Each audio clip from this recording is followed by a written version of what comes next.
Alleloia. Amin'ny firenena lehibe indray rasana babalala no ianao amintsika amin'izao fotoana izao dia faly be indray ny tenako mihaino aminareo eto amin'ity androany ity. Ao anatin'izao fandarantsika vavaka fiambenana izay rahano amin'ny fandarana andramoka izao ny mpikambana ato anatin'ny vavaka fiambenana, ny groupe izay maharesy ny Aki radio. Dia monina fiadanana tompo amintsika tsirairay avy izay tratrantso eto androany. Faly be indray izay hifampahiry aminao eto amin'ity androany tena anatin'izao fandarantsika izao ka dia mahareta hatramin'ny farany. Raha androany vao tonga eto dia teteny aminao hoe tsy tonga fotsiny eto ianao fa misy programan'Andriamanitra, misy bitsika tian'Andriamanitra ho tenenanao amin'ity androany ity ka dia mahareta hatramin'ny farany. Antindray sasany mahery tsika niaraka eto dia hifampahery anatin'ny hira, anatin'ny toriteny, famelabelarana ny toriteny hivavaka ho an'ny firenena ihany koa. Dia anatin'izany aza misalasala ianao satria tsika eto dia miresaka tsika eto. Aza misalasala miditra anaty commentaire raha androany vao niditra teto. Atao ohatry ny olona efa paketo ianao. Fa raisinay an-tanandroa ianao aza mihafahafa. Tsisy tombo sy aly eto ary tsisy zanank'alafa fa samy zanak'Andriamanitra tsika ny tafavory eto ka dia tahin'ny tompo tonga soa. Alleloia. Ary nareo efa paketo kosa dia tonga soa be koa nareo Anisany hitra voalohany teto zao raha navavy $100. Mino fa tsy diso indray za satria indraindray izy ohatry samihafa zavatra hitantsika. $100 ny hiditra voalohany teto, tahin'ny tompo manokana ny anao $100. Ny andro lanitra ny tsiron'ny tany irotsaka aminao sy ny ankonanao izay rehetra ataonao manodidina anao ny fahasoavan'Andriamanitra hameno anao dia mareta hatramin'ny farany.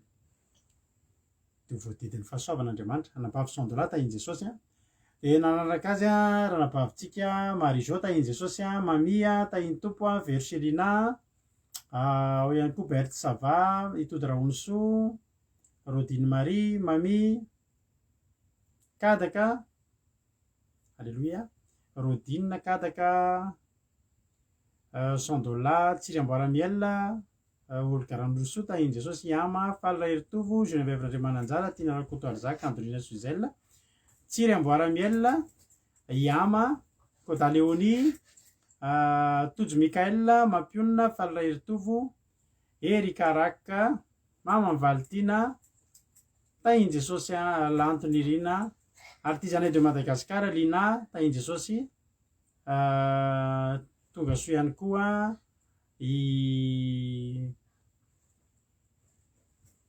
ny aina maheno soa an'Italia, tahin'ny tompo raha nabavintsika Iaja Skapatitsy, Razana Monika, ao ihany koa i Rolianisha, Nirinela mahazo tsara. Tonga dia izy mihitsy no teny hoe za vaovao satria za vao nikita mihitsy zay vao hitako teto zany dia tonga soa Nirinela mahazo tsara. Tonga soa ianao, faly be zay mahita anao dia mareta hatramin'ny farany. Raha mampahery anao ny androany dia tonga avandray rapitso. Alleloia. Zina Teoda, soa meva, tahin'i Jesosy isika rehetrarehetra. Tonga soa ny ianao izy ny ankizy dia mahareta hatramin'ny farany.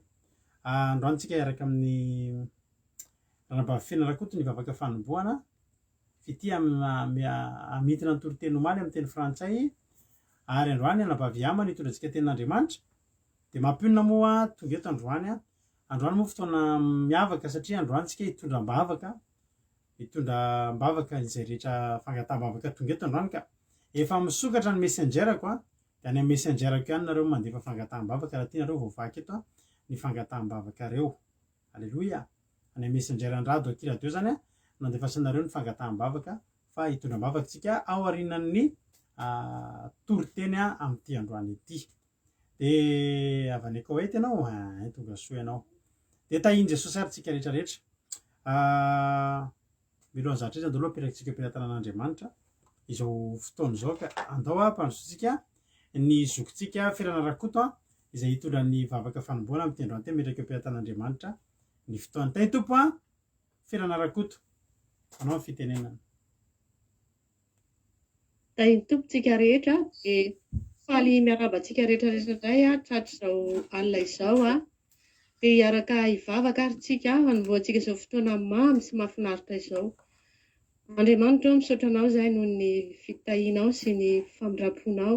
Misaotra noho ny fitiavanao anay Jesosy satria mbola nomenao tombonandro izay, mbola afaka miantso ny anaranao tamin'ity alina ity satria nitantana sy mivimbana anay ianao tamin'ny asa aman-draharaha, tamin'ny adidy aman'andraikitra rehetra sy tamin'izay rehetra nataonay tamin'ity tontolo andro ity Jesosy ka tratro izao alina izao indray Jesosy, izay fotoana ionanay aminao indray, fotoana izay andrenesanay ny teninao Andriamanitra, ka dia misaotra Jesosy satria famindram-ponao mbola tsy nalanindritra anay tamin'ity androany ity. Betsaka Jesosy ny naniry mba te ho velona handre izao tenin'Andriamanitra izao kanefa mety tsy natratra an'izany, fa zahay rehetra Andriamanitra dia nahazo famindram-po ary fitiavana avy aminao matoa tratro izao alina izao, ka dia manatrefy feno Jesosy izao fotoam-bavaka izao ianao, ary dia mangataka aminao izay Jesosy mba rakofo ny ranao masina izao fotoana izao Jesosy malala, satria ianao Jesosy ny efa niteny manao hoe raha misy 2 na 3 mivory amin'ny anarako dia eo afovoany efa mihoatra an'izany izay Jesosy ka dia matoky izay fa manatrika izao fotoam-bavaka izao ianao Jesosy mety hoe kely dia kely izao fotoana izao fa lehibe aminao satria mitory ny fahatsaranao Andriamanitra, ka dia rakofo ny ranao masina ary Jesosy ny fitaovana izay ampiasainay eto rehetrarehetra hatrany amin'ny madinika indrindra ka mahatonga hatrany amin'ny tsirairay avy mampipity izany fitaovana izany, mangataka izay Jesosy indrindraindrindra mba rakofo ny ranao masina ny connexion rehetrarehetra Jesosy mba tsy ho tapatapaka fa tena ho tafita any amin'ny tsirairay avy ny hafatra tianao ambara amin'ity androany ity. Dia misaotra anao koa izay Tompo satria nomenao an'ireo mpanomponao izay andray anjara indray amin'ity androany ity ka hanao ny asanao Andriamanitra, dia fanamasinao anie Jesosy ny ampitombo ao anatin'izy ireo tsirairay avy amin'ny asa fanompoana izay nanendrenao azy, ao Jesosy mitondra mivavaka fanombohana, ao koa Jesosy ny mpanompo vavikelinao izay andika amin'ny teny vahiny, dia ianao anie Jesosy ny androtsaka ny fanamasina sy ny fitahiana feno mandrakariva ao anatin'ny reny mpanomponao reny, ao koa Jesosy pastera izay amelabelatra, ao ny tenin'Andriamanitra izay entin'ny mpanomponay tokoa izay nofidianao indray amin'ity androany ity Jesosy dia ao koa Jesosy ny fitondranam-bavaka dia rahavavy mampionona izay hitondra bavaka ny tsirairay Jesosy malala ny fanamasinao na hitoetra ao anatiny ary ampiteny azy indrindra ny tonom-bavaka rehetra izay entiny amin'ireo mpanomponao izay mitady an'izany Jesosy malala, dia matoky sy mino Jesosy fa ianao Tompo ny fanamasinao ao anatin'ireo mpanomponao tsirairay avy ireo, indrindra Jesosy ao koa ireo vahoaka anao indray izay nofidianao mba handre ny hafatrao amin'ity androany ity Jesosy aza velanao andalo fotsiny ao amin'ny sofiny Jesosy na ataony fahazarana fotsiny fahatongavana eto Andriamanitra, fa tena ataovy mpakatonteny izy, ataovy mandray ny teninao izy Andriamanitra, satria ny teninao dia hainao an'izay mahazo azy ary fahasalamana ho an'ny nofo rehetra. Dia mangataka koa izay Jesosy ao koa ny namanay izay mbola te handray izao tenin'Andriamanitra izao, te hahita izao fandaharana izao Jesosy nefa noho ny asa aman-draharaha sy ny zavatra maro isan-karazany Jesosy izay mbola manakatsakana ny fotoanany, ianao Tompo ny tantana azy hanafaingana ny diany mba hazony mandray izao hafatra izao. Dia makasitraka ary raina tsara indrindra voninahitra aneo anao ka hatramin'ny tany indrindra ka mandrakizay. Alléluia, amen.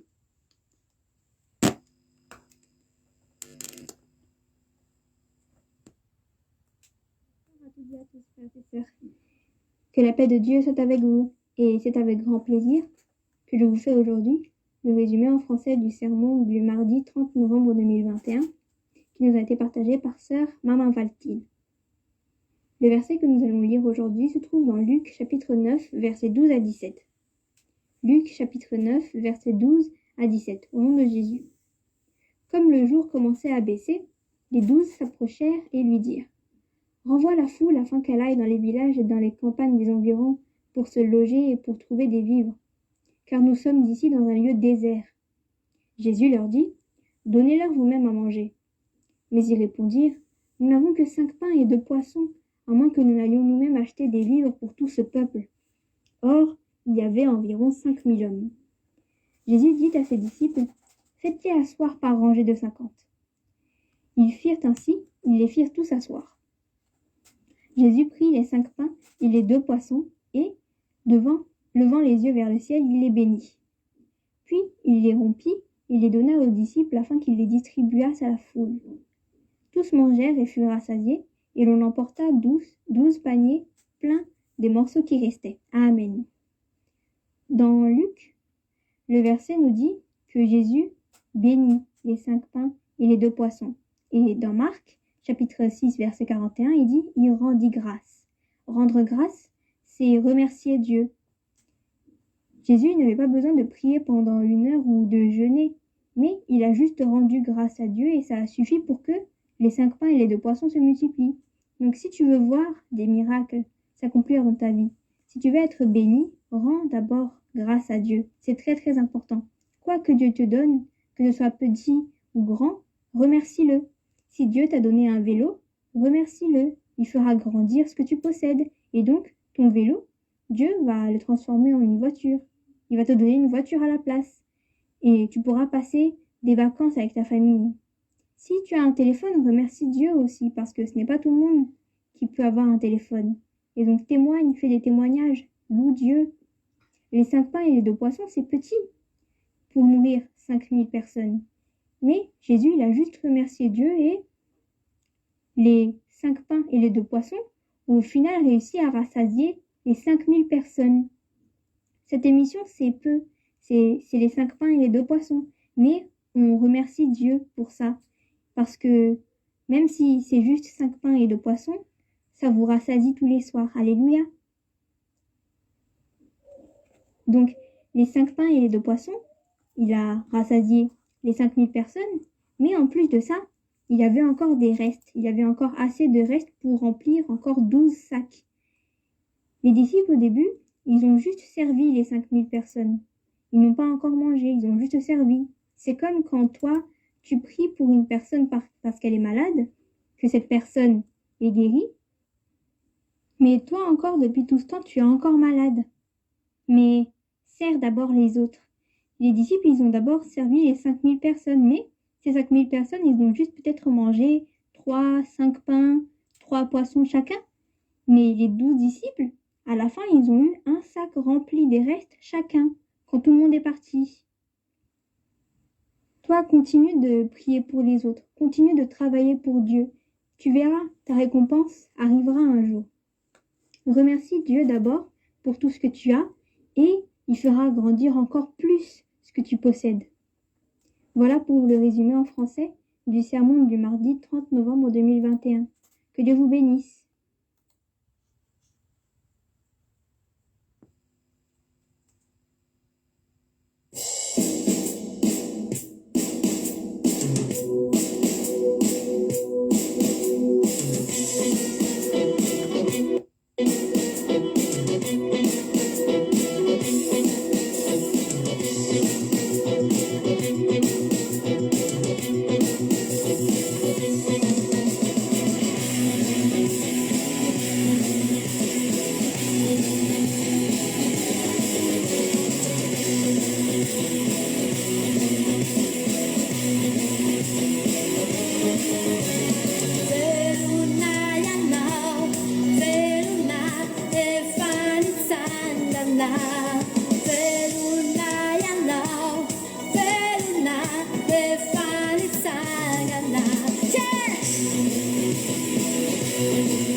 isaorantsika mampiona tamin'izany iry zany a. De isaorantsika koa izy mirahavavy mianaka de tsy iza fa ranabavy Fianaranakoto izay nitondra ny vavaka fanombohana androany, izay vavaka fanombohana voatetiny daholo tsika mianakavy nentin'ny ambavaka hatraminareo mbola ny ambony fiara fitaterana de nentiny a. De isaorana be dia be ianao ary Andriamanitra mahalofity anao tamin'ny asa izay vitanao indray androany a, ranabavy Fianaranakoto. De ho tahiny tompony ianao sy ny ankonanao. De misaotra ny fity koa tsika tamin'ny famotena amin'ny teny frantsay a. De misaotra ny fity ihany koa tsika. De mbola hanana fotoana foana ny ianao a ahafahanao manao a ny asan'Andriamanitra. De tahiny Jesosy a isika tsirairay avy. Androany tsika de miaraka amin'ny ranabavintsika Iama. Izy a no hitondrantsika anaty tenin'Andriamanitra amin'ity androany ity. Tsika moa de misaotra anareo tsara iny hira iny a, manetanetana tsara iny hira iny a. De isaorantsika an'Andriamanitra ny hira tahaka ireny. De tsika moa androany a nanomboka maly moa zany zay io a, de manana olana amin'ny connexion ka tsy haiko ny any aminareo fa tsy olona ray ny henonay nitarena momba ny connexion tato ato a. Ratsiratsy ny connexion antsika amin'izao fotoana izao a. De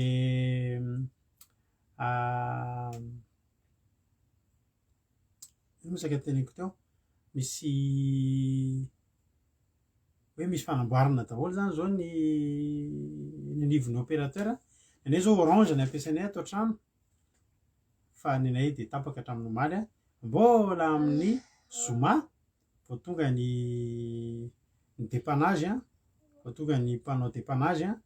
Isaorana an'Andriamanitra nefa mbola manana connexion afaka anaovana fandaharana antsika. De isaorantsika an'Andriamanitra zany fa ny radio kosa no tsy mandeha fa andeha ny radio manomboka rapitso. Alleloia, andeha ny radio manomboka rapitso. Ka de isaorantsika an'Andriamanitra zany ary de mahereza daholo a isika tsirairay avy a. Efa betsaka moa zavatra tsy mandeha amin'ny laoniny intsony amin'izao hikorotany.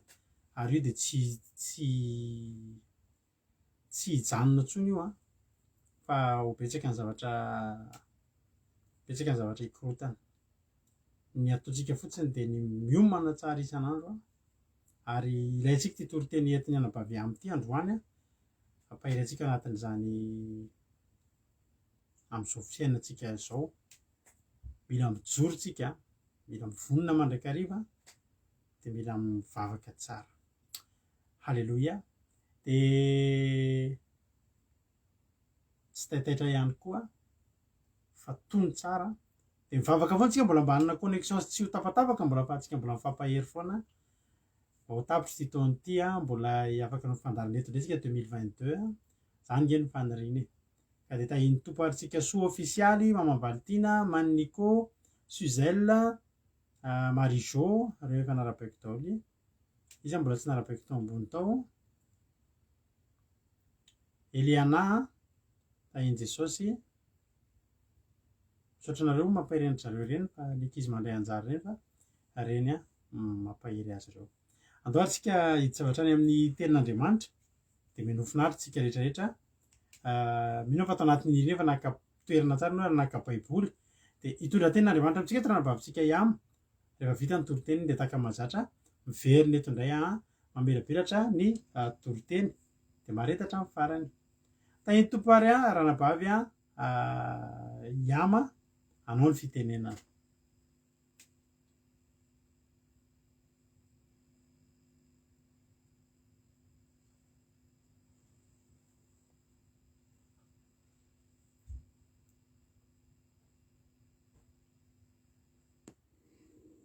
Halleluia, tahiny Jesosy paster de tahiny Jesosy tsika rehetra izay manatrika eto amin'ny vavaka fiambenana amin'izao fotoana izao indray. De mbola manona fiadanan'ny tompo amintsika tsirairay avy indray ry havana, ary mbola raisiko fahasoavana ho ahy no hitondrasako ny afatr'Andriamanitra indray amin'izao alina izao, hangalantsika fampaherezana. De andao ary raisintsika baibolitsika, jerentsika amin'ny bokin'ny Efesiana toko 4 andininy 14 ka hatramin'ny 17. Raha hitantsika izany teny izany a, de vakintsika amin'ny anaran'i Jesosy. raha jerentsika ny sora-mandry ambony dia ny vaky toy izao ny anaran'i Jesosy: ny adi-panahiny kristianina sy ny fiadiana tolotr'Andriamanitra azy. Aleloia.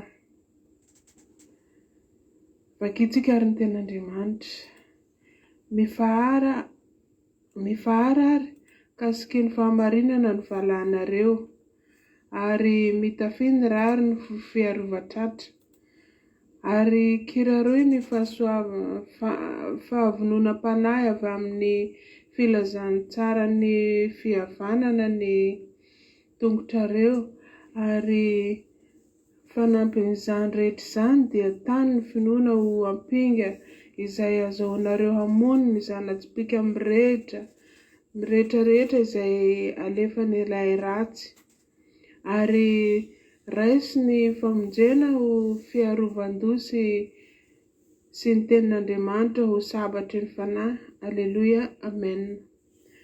Eto ny tenin'Andriamanitra ry havana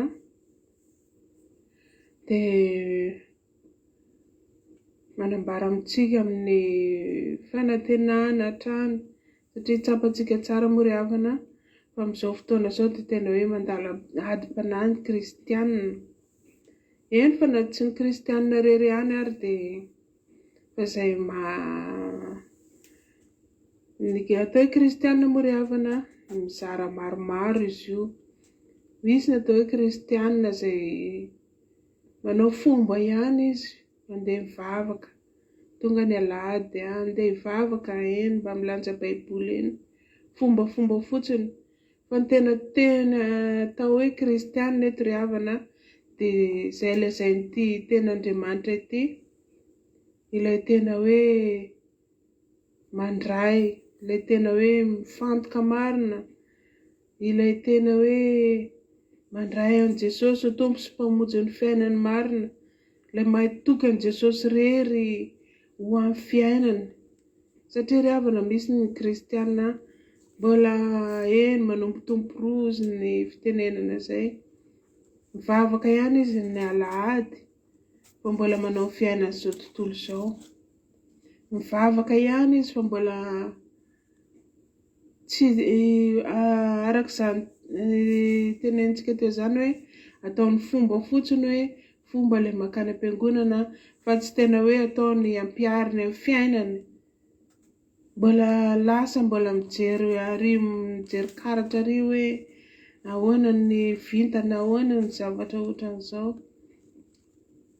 Fa ny kristianina tenenin'ny baiboly eto ry havana, izay tenenin'ity ten'Andriamanitra ity dia kristianina ilay tena hoe mifahatra aminy, ilay tena hoe mamikitra azy, ilay tena hoe mahatoky azy rery. Ka eto ny ten'Andriamanitra manambara amintsika ry havana: mifahara ary kasikiny ny fahamarinana ny valahanareo, ary mitafy ny rary ny fiarovan-tratra. Aleloia. Mifahara izany ry havana dia tena hoe tazomy Andriamanitra rery, matoky azy rery, tsy hitoditodika ianao fa tena hoe atoky an'Andriamanitra rery amin'ny fiainanao rehetra, mety eo amin'ny mombanao rehetra ry havana. Aoka ry havana tena hoe hosikinao, tena hoe ho anao rery, tena hoe Andriamanitra rery no fiainanao, tena hoe amin'izay zavatra rehetra ataonao dia Andriamanitra rery no atokisanao, fa tsy hitoditodika amin'ny olona na hitoditodika amin'ny sampy atseroa ianao. Aoka tena ho raisina izany, ho fiarovan-tratra ozy ny tenin'Andriamanitra, mitafy ny rariny ho fiarovan-tratra. Sambatritsika ry havana raha tena mandray an'izany ten'Andriamanitra izany, tsisy ninina atahorantsika izao zavatra rehetrarehetra miseho amin'izao fotoana izao. Tsapantsika tsara fa tena hoe miaina ao anatin'ny fahoriana ny zanak'olombelona amin'izao, miaina ao anatin'ny fahoriana isika kristianina amin'izao. Betsaka ny fanenjehana, izany rehetrarehetra izany nefa Andriamanitra efa nandefany zao teniny zao mba tena hoe ifaharatsika, mba tena hoe atoky tsika azy rery, fa rehefa matoky azy rery tsika ry havana, tsisy dikany daholo reny zavatra rehetrarehetra ireny. Tena hoe voaharo ianao, tena hoe ambany elany marina ianao, tena raha dinihitsika ahoana moa zanak'akoho kely rehefa tonga ny orana na hoe tonga ny rivotra na hoe tonga ny zavatra maro isan-karazany fahavalon'izy ireny, tsy mialoka ao ambanin'ny elatry ny reniny daholo ve izy, voariny eo nafiry ny zanany. Dia ohatr'izany koa tsika eto ry havana, nafiry tsika, tena hoe voaharin'Andriamanitra tsika rehefa tena matoky azy marina. Tena hoe tsisy zavatra tokony ho atahorantsika rehefa tena raisintsika ny ten'Andriamanitra, atokisantsika. Dia tena hoe tsisy atahorantsika izao zavatra rehetrarehetra mandalo faratsiana rehetrarehetra izao. Fa ao anatin'izany nefa ry havana, dia aoka sikinina fahamarinana hozy izy, aoka hoy izy tena hoe anampinoana, aoka tena hoe tena atoky azy marina tsika, aoka tena hoe ho raisintsika ho tena ho fiarovana tanteraka ho antsika izy, tena hoe tsy hitoditodika atsirotsika ry havana, fa ahitsy. Maty antoka tsika raha hiaritra amin'ny firialina hanaraka izao fandarana izao nefa tsy ho raintsika ny ten'Andriamanitra, tsy hampiharitsika amin'ny fiainantsika. Betsaka ny ten'Andriamanitra eto mananatra antsika manao hoe tandremo ny didy rehefa ao anatin'izany, rehefa tena itokisantsika Andriamanitra, rehefa tena ho raintsika Andriamanitra, dia mila mitandrina ny didintsika mba tena hiatra amintsika ireo zavatra rehetrarehetra tenenindreo. Dia mananatra antsika ary izy hoe raisy hozy ny famonjena, ho fiarovan-dosi ny ten'Andriamanitra, ho sabatry ny fanahy. Alleloia, amen. Sabatry ny fanahintsika ry hava malala ny ten'Andriamanitra. Rehefa ampidirintsika ao anatin'ny fontsika ny ten'Andriamanitra, ampiharitsika amin'ny fiainantsika ny ten'Andriamanitra, ninona zana-tsipika alefan'ny Satana, tsisy miatra amintsika izany, tsisy ninona atahorantsika izany, ary tsy ianao ihany fa ny ankohonanao rehetrarehetra voarin'io zavatra io. Izaho manokana ry havana hijory vavolombelona amintsika fa fantatritsika tsara na ny Madagasikara fa be dia be ny zavatra miseho, nataoko hoe na tsy fandriam-pahalemana na ny kalazana aretina, fa hatramin'ny nandresako amin'izao vavaka fiambena izao ry havana, ny raisiko Jesosy ho tompo sy mpamonjy ny fiainako, fa tena hoe nandray andro ary tsy mba nisy, mbola tsy nahazo mesazy hoe nisy narary na hoe nisy problème ohatran'izao teo amin'ny fianakaviako. Dia tena hoe dia raiko Jesosy ry havana. Dia ohatr'izany koa tsika manaraka izao fandarana izao, dinio fa manodidina anao ny fianakaviananao rehetra, ny ankohonanao, rehefa tena matoky ianao, rehefa tena raisinao ny ten'Andriamanitra, ampiharinao amin'ny fiainanao, tandremanao ireo didiny, tandremanao ny zavatra maloto tsy ankasitran'Andriamanitra rehetra, tanteraka aminao izany rehetrarehetra izany ry havana. Dia ny hoe tanteraka, tsisy ninona iasanao aloha fa efa eo amin'Andriamanitra ny entanao rehetra, entinao amin'ny Andriamanitra ny zavatra rehetra mombanao rehetrarehetra. Dia raisy izany teny izany ry havana, raisy ny ten'Andriamanitra, fa sabatry ny fanahy izy io. Dia ho an'Andriamanitra rery ny voninahitra, ho antsika ny fiadanana mandrakizay. Alleloia, amen. Alleloia. Sorantsika ranabavitsika iama tao anatin'izay toroteny zay nentiny tamintsika teto zay androany. Alleloia. Dia Andriamanitra ny hamaly fitehanao raha nabavy amo. Mahafinaritra ny tenin'Andriamanitra ary matoky tsika fa nampahery ny olona ary ampahery ny olona ny toroteny zay nentinao tamin'ity androany ty. Dia tongava amin'ny ambony indrindra. Andriamanitra nandratra anao foana. Dia ametraka anao solo vavany foana ny Andriamanitra. Dia hoentinao anaty bagazy. Ireny asan'Andriamanitra nentinareo miakatra manaraka anareo reny. Halleloia. Amin'ny fotoana izay karahantsika ilahintsika eto. Misaotra raha nabavy ama dia tahiny tompo ary misaotra anareo koa mankasitraka azy fa ny fankasitrahana ataonareo dia averiko foana fa mampahery an'izy ireo matondra an'izy ireo mbola mazoto mbola androso foana. Halleloia. Amin'ny fanaovana ny asan'Andriamanitra. Ny fanontaniako dia izao, mahita tsara ve nareo izao? Mahita tsara sy maheno tsara? Satria ty amiko izao misy tapaka kely ny retoriko dia mahereza.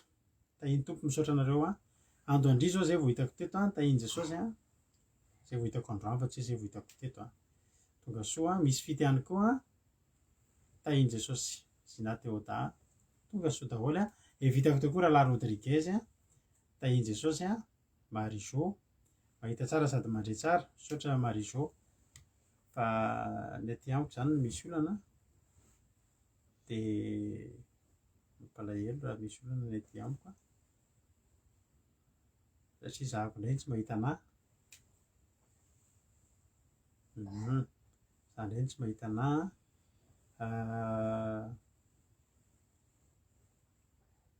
Hafahafa be mantsy ara vao tsy mahita anahy. Nareo mahita anahy dia za tsy mahita anahy. Alleloia. Dia mankasitraka dia mitombo fahasoavana raha nabavy ama. Efesianina toko fahenina ny andininy faha 7 hatramin'ny 17 ny vakiny.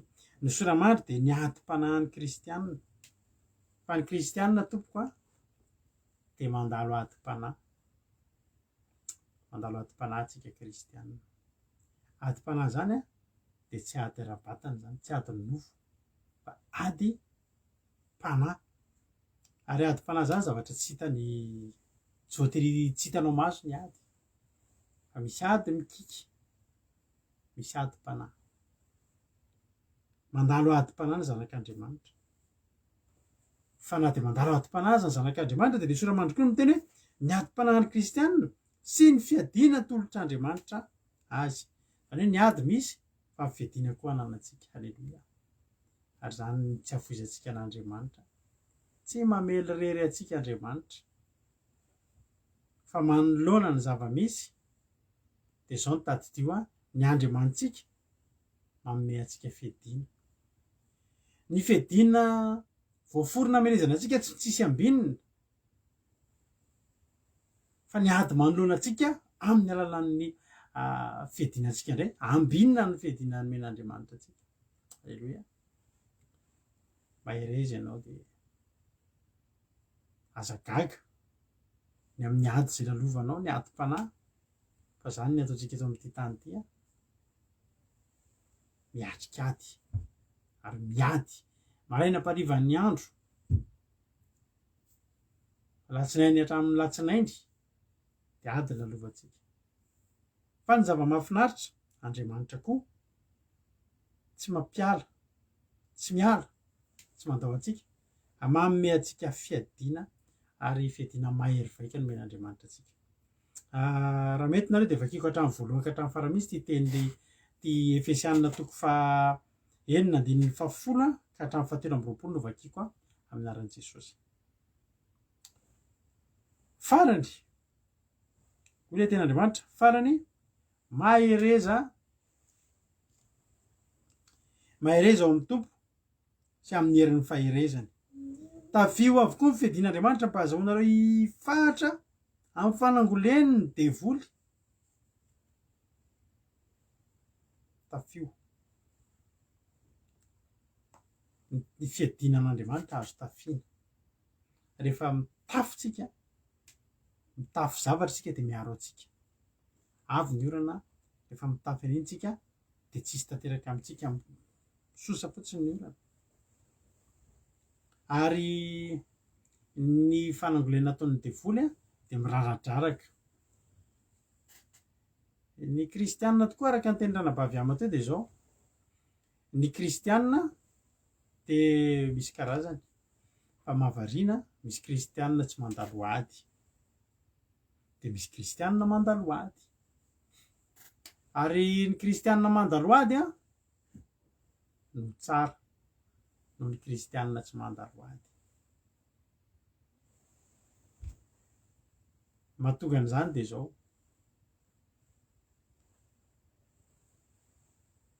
le mandalo ady reo a de tiana ho akifeny reo mitady andeha hitan'ny devoly fa mitady andeha any amin'ny lalana ilay andehanana any amin'ilay toerana zay nanesorana azy a ilay toerana tena tsara izay efa fantatry ny devoly ny toerana ho alehantsika fantany tanjotsika misy ngeravana kristianina tsy mieritreritrano any an-danitra tena tenenao an'izany misy kristianina mieritreritra fa tapitra eto ny fiainana de neto no tena malahelo raha eto ny tsy mety za tsy miteny hoe tsy malahelo raha misy tsy mety ny fiainantsika eto hoe ohatrany tsy tonga tamin'ny tanjona ny eritreretantsika fa za miteny anao fa ny fiainantsika eto tany tsy voatery tonga amin'ny tanjona iretsikitsika ary zany ny tena mbola ampahirezako atsika tsy tokony ho diso fanantenana amin'ny fitantanan'Andriamanitra atsika misy zavatra anatin'ny saintsika ao tiantsika tongavana ary tsika meritreritra ao mifampotsika an'Andriamanitra no hatateraka an'io zavatra tanjontsika io fa tsy voatery Andriamanitra manana tanjona ho anao ary hitady dia koa fa misy ny devoly de eo ary ny devoly a de eto amin'ity zao tontolo zao ty de Andriamanitra ao an-danitra ao de misy zavatra miara-miainga ohatra zao miainga miaraka ny teny fikasan'Andriamanitra miainga ny devoly koa miainga manapotika any ary zany mahatonga antsika mandalo miady foantsika ny devoly tsy te atao zay ahatonga atsika atateraka izany tanjon'Andriamanitra eo amin'ny fiainantsika zany azagaga ianao raha toa mandalo ady azagaga ianao raha matetika mandalo ady fa ny devoly de zay ny ataony eto mamboly ady ho atsika Andriamanitra nefa ry havana de manao ny ezaka rehetrarehetra mba hahatonga antsika ahatateraka ny fihazakazahantsika eto an-tany miezaka ny devoly manao zay anangolenan'ny mpino miezaka ny devoly miezaka manao zay anangolena ny mpino izay mitanany fahamarinana fa Andriamanitra koa tsy mipetraka ary Andriamanitra miteny eto fa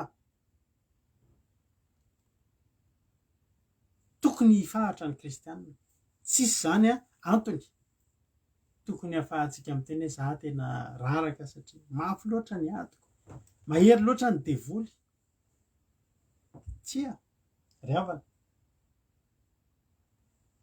satria Andriamanitra ao anatin'izay zavatra izay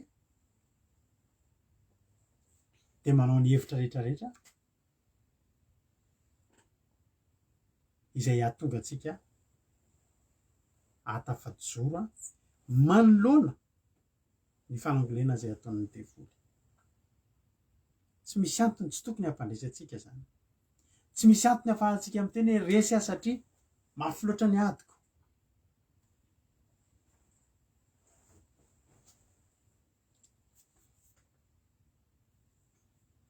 ry havana malala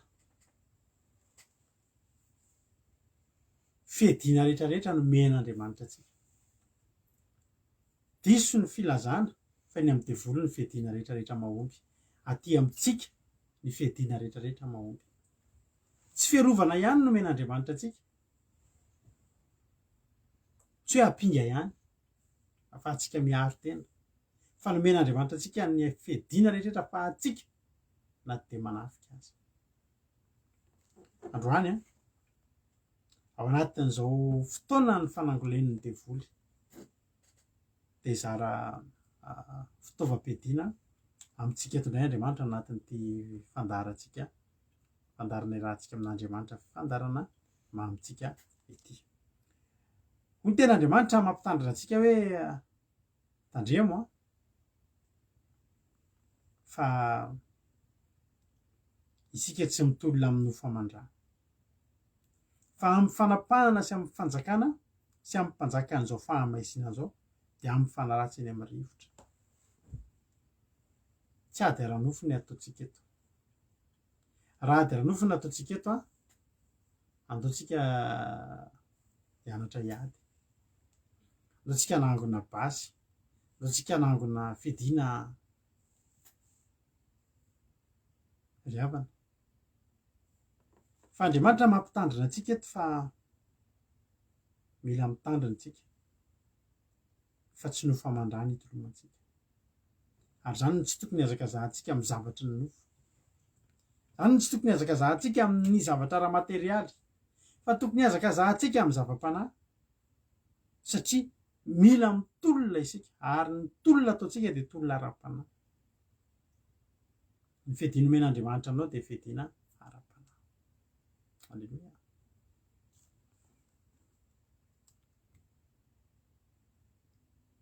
alleluia tsy mety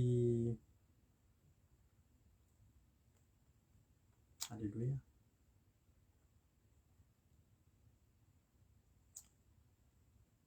vetivety fotsiny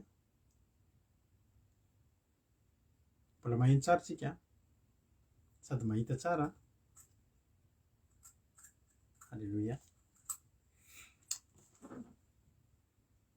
tsy mitolona amin'ny nofo aman-drà ianao io fa amin'ny fanapahana sy ny fanjakana eny amin'ny mpanjakan'izao fahamaisianana zao de amin'ny fanaratsy eny amin'ny rivotra miady amina zavatra tsy hita maso ahoana ny ahafahanao miady amin'ny zavatra tsy hita maso mila manana zavatra tsy hita maso koa ianao mila manana hery tsy hita maso ianao ary za teteny aminao androany fa ny fiadiana tsy hita maso amin'Andriamanitra ny andraisanao an'izany ao amin'Andriamanitra any ny afahantsika micontre tsy contre camaradin' Jesosy afa micontre manohatra ny ady izay ataontsika amin'ilay mpanjakan'izao fahamaisianan'izao de ny fanaratsy ary noho izany de raiso avokoa ny fiadian'Andriamanitra mba ahazaonareo manohatra amin'ny andro mahory ary havitanareo avokoa de ahafahatra ianareo andro mahory zao iainantsika zao ny andro mahory zao andro mahory zao satria fantatritsika tsara fa amin'ny 2022 io hiakatra be mihitsy ny vidim-piainana aiza naiza io tsy eto andafy rery tsy any Madagasikara rery naiza naiza de mimana isika fa tena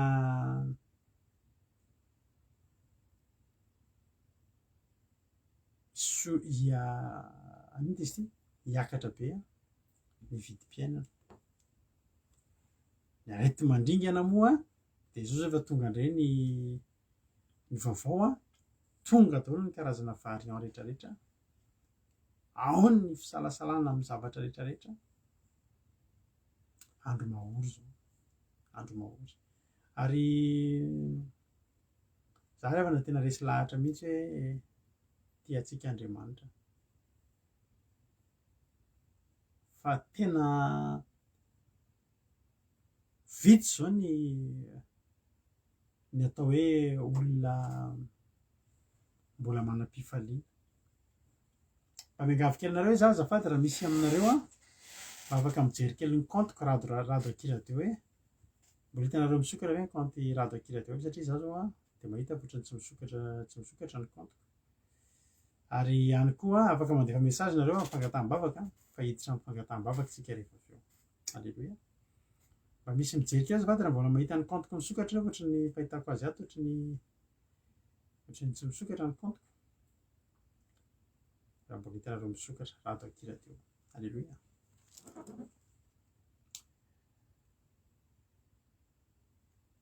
Fidiana lafo izany fifaliana izany amin'izao fotoana izao.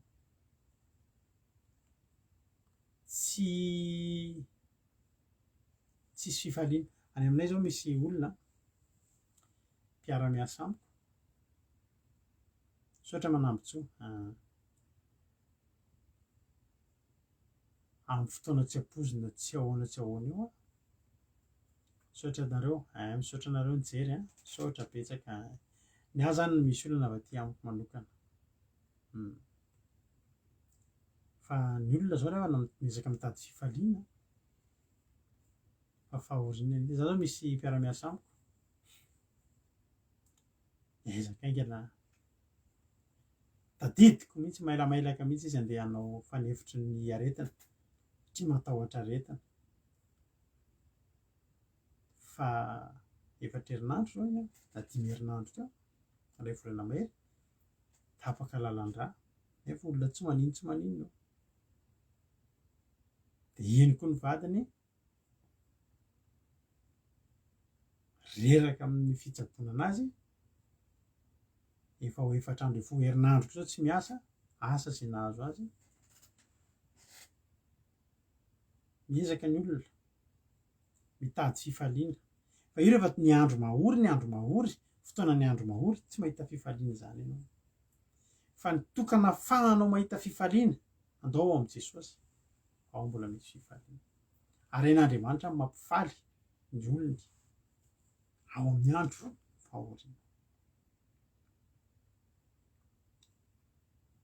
Mila mifahatra tsika, mifahatra any tena mamikotra mijoro fa be mivoazongozona amin'izao fotoana izao. Ary ndreto misy fiadiana maromaro men'Andriamanitra antsika. 14 mifaharary, izany hoe mijoroa, mivonoana, miomana, sahy dia siky ny fahamarinana ny valahanareo dia mitafy ny rary no voareo voatratra ary kiraroy ny fahavonona-panahy avy amin'ny filazantsarany fihavanana ny tongotrareo ary fanampy izany rehetra dia tany ny finoana ho ampinga izay azahoanareo hamono ny zana-tsipika rehetra izay alefa mirehatra rehetra izay alefan'ilay ratsy ary raiso ny famonjena ho fiarovan-doha sy ny ten'Andriamanitra ho sabatry ny fanahy. Zao zany ry havana. Ny miaramila taloha rehefa andeha hiady izy mba hananany toky dia mila feno ny fiadinana. Rehefa eo tamin'ny Goliath Davida dia fantatsika moa Goliath fa sady ankoatra ny mahangeza be azy dia ary fiadina izy. Ary miaramila rehefa andeha hivoaka dia matahotra miaramila raha manadino anankiray amin'ireo fiadina ireo. Ny fiarovan-tratra sy ny fiarovan-doha dia anisan'ny tena fiadina tsy maintsy eny amin'ny mpiady satria ireo no miaro ny zavatra tena sarobidy etỳ amintsika. Ny fiarovan-tratra dia miaro ny taovantsika indrindra ny fontsika dia ny lohantsika ihany koa dia arovana amin'ny fiarovan-doha ohatry ny kasika iny izany.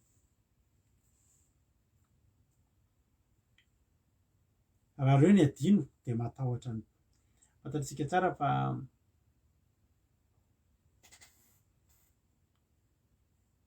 raha ny fontsika ny voakasika dia sarotra ary raha ny lohantsika ny voadona dia saropady. Fantatry Saoly izany. Ary rehefa niteny Davida fa andeha hiady amin'ny Goliath dia tonga dia nafono Saoly ny fiadinany izay nieritreretiny fa aharo ny tenany de zao ny zavatra nataony any amin'ny Samuela voalohany toko fafito amby folo andininy fahavalo amby telopolo.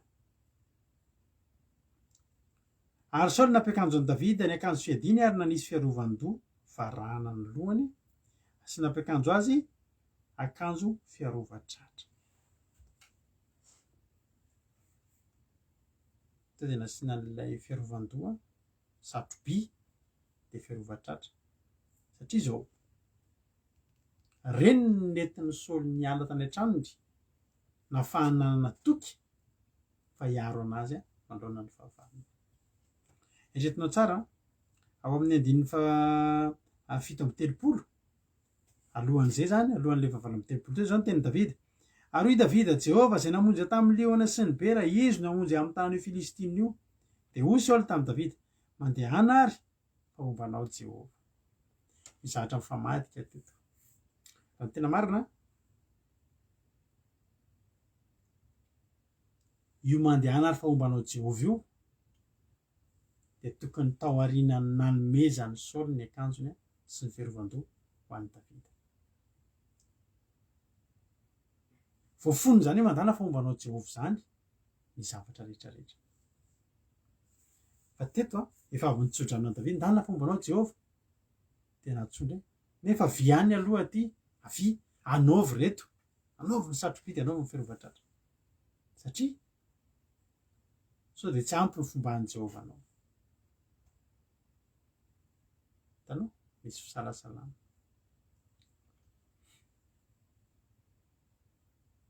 Tsy omena tsiny Saoly satria fantany fa raha reo no nanaovany dia reo ny fantany fa hiaro azy ary reo miaro ny miaramila rehetrarehetra dia efa zavatra efa fanao ny miaro ny tratra, miaro ny loha, miaro amin'ny alalan'ny fiadiana rehetrarehetra. Saingy izao ry havana malala ny adin'i Davida io dia Davida rery no natakatra fa tsy ady ara-nofo io fa ady ara-panahy io. Aleloia. Satria rehefa andininy fahasivy amby telopolo rehefa nomeny Saoly azy zany ny akanjo izay dia ary Davida nameny sabany sy ny akanjo fiadiany dia nanandrana nandeha fa tsy mbola nahazatra azy zany ka hoy izy tamin'i Saoly tsy afa mandeha amin'ny reto aho fa tsy mbola nahazatra ahy reto. Halleloia. Nasiana an'ilay satroby dia ohatry nita keto dia aleo ilay satroby dia mety kelikely ny Saoly ny lohan'i Davida dia somary ohatry ny milatsaka izao dia mbola hitsy kely foana, milatsaka kely dia hitsy dia takon'ato ny maso dia hitsy kely. Reo olona zazakely asiana satroky ny dadany somary na le fiarovan-tratra ary mety kelikely Davida na dia mety ohatran'ireny palitao taille firy ireny nefa ny tsika mbola kely dia tsy hitatra amin'ny lohan-tanana kely iny fotsiny ny hita. Dia ilay pataloha mirozaroza fa dia tazomina amin'ny kibo arak'izay mety fotsiny dia misy pli anankifiry. Mety nampimiany ny paozin'i Davida teto nefa dia ho aiza andeha hiady. Hiainga izy na dia klangtangtang maneno daholo ny vy satria malalaka. Andeha hiainga klangtangtang ohatran'ireny ardosy misy vy be da be klangtangtang. Hoy Davida tsy afaka mandeha amin'reto aho, tsy mahazatra ahy reto. Satria Davida ry havana dia izao takatry Davida ny adiny fa ny adiny Davida rehetra hatramin'izay ady ara-panahy satria ery tsy hita maso nahafahan'i Davida nandresy. Ahoana ny haresen'ny olona ray? Bera zany izay nanavana hoe bera taloha. Tsy hoe ry Norbert zany na ry Albert na ry Bertine na ry Bertin na ry Père Noël fa bera zany orsa. Ahoana ny haresen'ny olona orsa nefa ny angezan'ny tanany iray fotsiny ary toy amin'ny angezan'ny lohany. Ahoana ny handresen'ny olona anankiray liona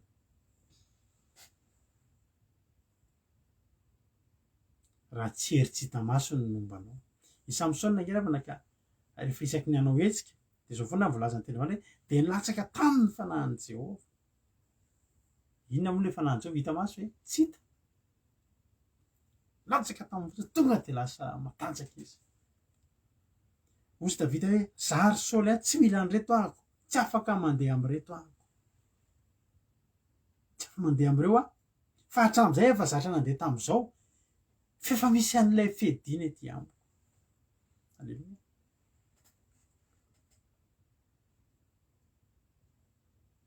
tsy nijanona tsy nitondra an'ireo izy tsy afa mandeha am'reto aho sisy satria tsy mahazatra reto de nesorin'le izy ny olona nahita azy nanala azy ireo fedina de tonga izy ny olona hoe maty ny anaran'io andeha hiady de tsy mitondra fedina ny zavatra tsy fantany misy fedina efa misy fedina eny aminy fa tsy hita maso ary ny fedina omen'Andriamanitra anao androany tsy fedina hita maso fa fedina tsy hita maso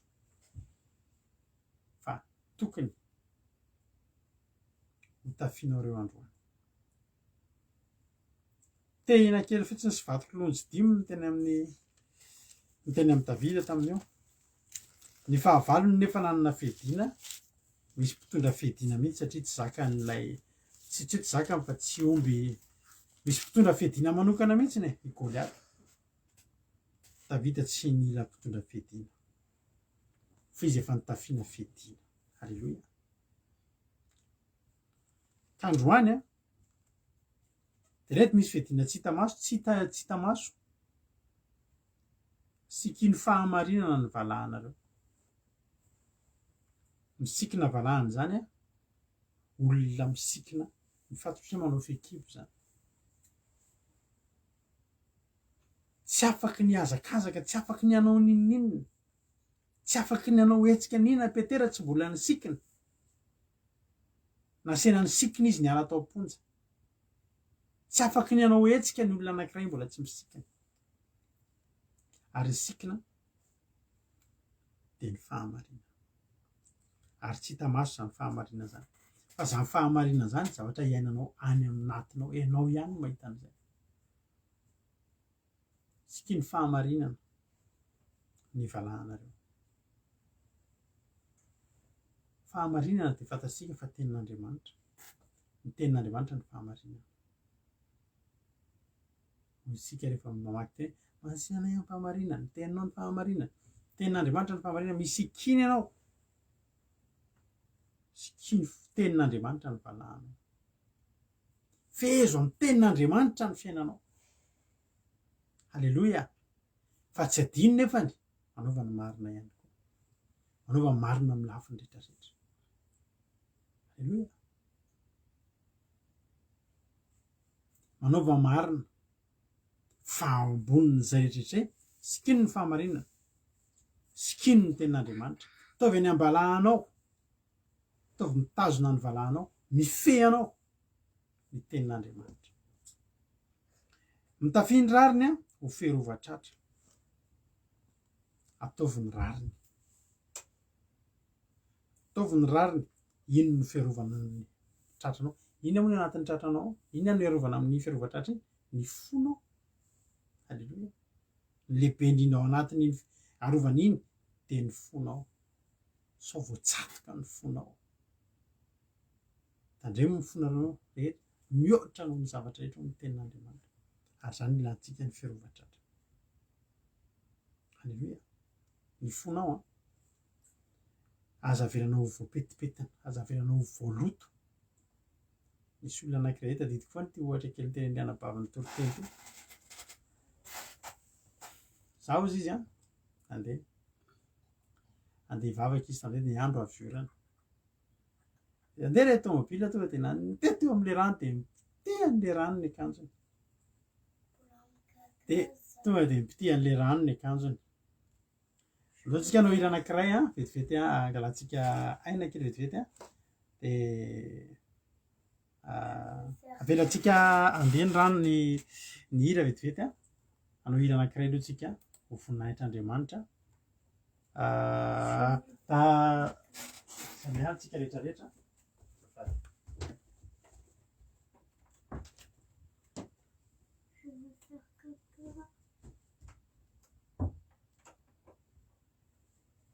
eny ravana mialatsiny kely a efa tsiny kely a amintsika azafady indrindra Rahatsiny kely fa tafihan'ny ankizy kely ato anaty de tahiny tompontsika tsirairay avy de ny fonao teotsika no mijanona aza avela voapetipetina ny fonao, aza avela voaloto ny fonao ry havana fa ny fonao fotsiny no voatsindrona sy voapetina sy voatratra de resan'ilay fanahy eny amin'ny rivotra ianao. Ary ilantsika ny tapaka le ohatra kely ny teneniko teo mpitihan'ny rano misaotra Eliana teo amin'le mpitihan'ny rano de mpitihan'ny rano ny akanjony de ratry ny embouteillage tery tomobile de niteny daholo ny olona io madama mandana fa io mbola mijanona eo izy fa mandana ozy izy fa ny akanjonao ve de avelanao petipetina ohatriny io fa naniny mihitsy io madama de nanisy sira ny olona zao ny tenin'le ranabary za tsy hoeno izy ny akanjoko io zay efa nolotony de ny voko koa mbola holotony lasa izy nandeha havana siky ny fahamarinana ny valahanareo fezo amin'ny tenin'Andriamanitra ny valahanareo de mitafiny rariny ho ferovatratra. Halleloia. Ary kiraroy ny fahavonona-panahy avy amin'ny filazantsara ny fihavanana ny tongotrareo ny tongotritsika zava-dehibe ny tongotritsika ialean'ny tongotritsika rehefa taloha ny olona miaramila de manao kapa de vita amin'ny hoditra izy io vita amin'ny cuir vita amin'ny hoditra matevina de tonga hatrety amin'ny ranjony ety de le hitanareo misy an'le lacet be dia be le ohatran'ny lamodinareo vehivavy reny satria zao eny an-dalana rehetra eny mety misy tsilo eny mety misy zavatra maro eny ary misy biby masika ihany koa misy menarana misy maingoka de manao kiraro ny miaramila taloha nanana kiraro zay ny anaran'izay kiraro zay ataoko hoe Rodrigue rahatsiny fa tsy Rodriguez fa Rodrigue de ny tenany mampianta aizy Rodrigue rehefa avy zay ny orana na andeha amina toerana ohatry hoe sarotsarotra ka le kiraro zay ohatra misy crampon be zay izy de mbola manana Rodrigue koa moa za zao le Rodrigue ato ndray tsy matahotra ninina mihitsy ninina fa tena hoditra matevana zany tonga hatrety amin'ny lohariko ety tsisy atahorana ka tsika mila Rodrigue tsika fampotsika an'Andriamanitra Jesosy de niteny any amin'ny Luka toko fahafolo nge vakitsika Luka toko fahafolo andiny fa 9 hoy ny ten'Andriamanitra hoe indro efa nomeko fahefana ianareo anitsaka menarana sy maingoka sy andresy ny hery rehetra nanan'ny fahavalo ka tsisy ampaninana anareo akory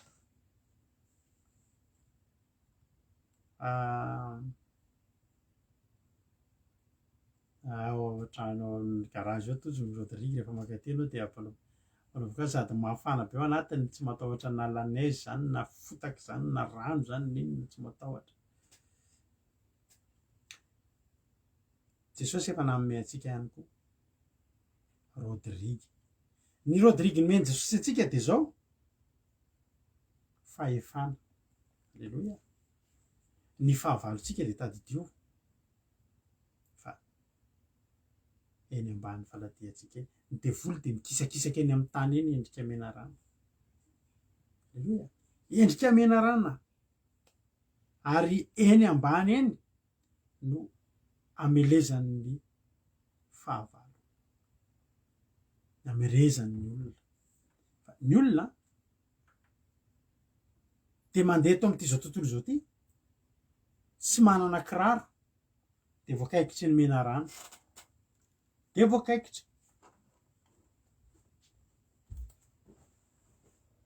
satria misy menarana misy maingoka eny amin'ny tany efitra eny amin'ny toerana rehetra lalohantsika ary mora tafotoana feno zavatra mahatafotoana ny tongotritsika eto amin'ity zao tontolo zao ty fa raha manana Rodrigue ianao de tsy tafotoana ho Jesosy hoe ho tafotoana ny olona rehetrarehetra moa izy Petera moa nandray za tsy ao anatin'izany tsy za zany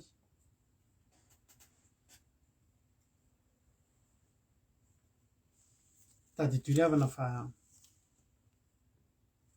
misy fahavalo a te hamingana atsika ary isan'andro de te hamingana atsika andavo atsika ny fahavalotsika ary zany no mahatonga an'Andriamanitra nanome atsika fidina ihany koa ampikirarona atsika fahavononam-panahy avy amin'ny filazantsara ny fihavanana aroviny tongotrao aroviny tongotritsika fa mila asiana fidina ny tongotritsika satria tsika mila mandroso raha tsy androso isika raha tafotoana isika na tratran'ny tsilo na voakaikitry ny mena rana na kakeriny maingoka ny tongotrao tsy afaky ny androso ry havana fedina ngeza-be mihitsiny mila nanatsika mikiraro fahavononam-panahy manana fahavononana toujours prêt ianao ninona zava-mitranga ianao mandroso itsao ny fahavalo dingano ny fahavalo manao vadingana aza mijanona fa mandrosoa misy menarana misy maingoka misy tsilo mety tsy fantatro fa raisy ny fahavononam-panahy de mandrosoa hatrany raha tsy mandroso ianao de mijanona ary ny atahorana ary mety emotra mihitsy ianao fa ny atsika de zao mandroso foana sy fotoana efa nitoroteny teto hoe ny tsika de tsika tsy mila marche arrière tsika tamin'ny tomobiliko taloha tamin'iza mbola kely efa tantarako anareo foana tamin'ny za mbola mpianatra de ny tomobiliko enim-bolana netiko tsy misy marche arrière tsisy marche arrière io tomobily entiko mianatra satria simba de mieritreritra ahoana reny fomba iainana androany hoe mitondra tomobily tsy misy marche arrière anao enim-bolana nentin'ny dadako ny tomobiliko vo hitany tsisy marche arrière sahirana izy ny dadako efa mpitondra tomobily hatramin'izay tamin'izany fa ny fanompoantsika an'Andriamanitra to de tokony esorina mihitsy ny marche arrière tsy mahazo mijanona ianao mahatonga ny olona mijanona misy menarana eo aloha de mijanona satria maninona satria tsy mikiraro fahavononam-panahy fa ianao ninona dingana misy vato misakana eo itsao be de be ny olona mahita sakana eo anoloany de mijanona miova lalana mihitsy fa ny olona mikiraro fahavononam-panahy de zao iny sakana iny itsahany ataony lasa tohatra de lasa ekarany raha manana mikiraro fahavononam-panahy ianao de zao ianao le olona tsy mihemotra zany niny gidonana iny kiatra ny anjaranao de ny mandroso ny ataonao de ny mandroso ary be ny olona tsy tana zany ary ny olona ara-panahy de tsy tana eo ny devolo manisy sakana fa izy maninona izy mandroso de tady teo fa raha mikiraro fahavononam-panahy ianao vonona ny androso foana ianao ozy ianao hoe misy olana io fa zao hivavaka ralina mandroso ara-pitsy halleloia de tsika ny olona tsy natao tsy androsoana fa natao hametrahana an'Andriamanitra ny ady mikiraro fahavononam-panahy asa dimy zay fa tanin'Andriamanitra men'Andriamanitra atsika ny fedina complet androany ary fanampozany rehetrany de tany ny finoana ho ampinga io tena zava-dehibe ny ampinga akoatra ny fiarovan-doha sy ny fiarovatratra raha fiarovan-doha sy fiarovatratra fotsiny nananao fa mandeha hiady ianao a de voatoraky ny vato ianao de ianao tsy maninona fa tsy mahavita ninina ianao fa voatoratoraka eny foana fotsiny fa mila manana zavatra fedina anankiroa malaza indrindra amin'ny baiboly koa tsika dia ny sabatra sy ny apinga erovanao ny tenanao, ny sabatra melezanao ny fahavalonao. Ny apinga ny tena miaro ny aina miaramila tsy anitsy aniny satria misy zavatra tsy voarin'ny kasika sy ny ferovatratra. Za taloha rehefa mitondra moto ary avana taloha dia kamo be manao kasika, indrindra ilay kasika intégrale iny, mafana be mantsy rehefa mafana ny andro dia maka leo be ao anatiny. Fa nahita accident misy directeur anay zay nanao accident indray andro tamin'ny moto teo Mahamasina teo tamin'izany. Dia izay no namonjy anazy tonga voalohany teo, fa nijereko ny kasika iny ravana malala, ny kasika boribory iny fisaka ilay teto, fisaka ilay misy party fisaka korisa tamin'ny tany, dia fisaka iny kasika iny tonga dia kika be tena lany mihitsy ilay kasika.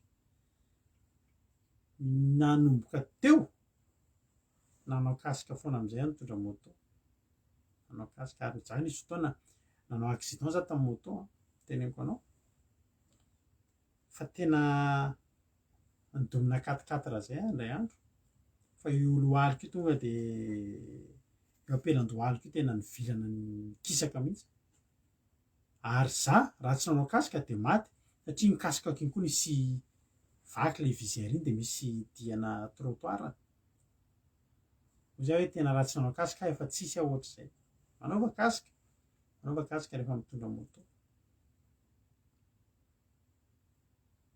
Fa voafetry ireny, fa ny apinga ahafahanao miaro manakisakisaka ny fiarovanao. Aleluia. Ary miaro ny vatanao ny apinga. Ny apinga androany dia nitenen'Andriamanitra hoe tany ny finoana ho apinga. Mila manam-pinoana tsika rehefa miady eny amin'ny fahavalontsika tsy hita maso iny avana. Tany ny finoana ho apinga. Ny apinga dia erovana amin'ny zana-tsipika sy ny lefona. Le zana-tsipika dia tapenanao amin'ny apinga fotsiny dia efa tsisy tonga eny aminao, midona fotsiny hoe zana-tsipika dia izay no natao. Ka ny ahafahantsika miaro ny tenantsika amin'ny zana-tsipika izay alefan'ny devoly isan'andro. Ny devoly dia mandefa zana-tsipika isan'andro amintsika, ary zana-tsipika mirehatra sady marary ny mandoro ry havako. Fa mila manana apinga isika, ary ny apingantsika dia finoana.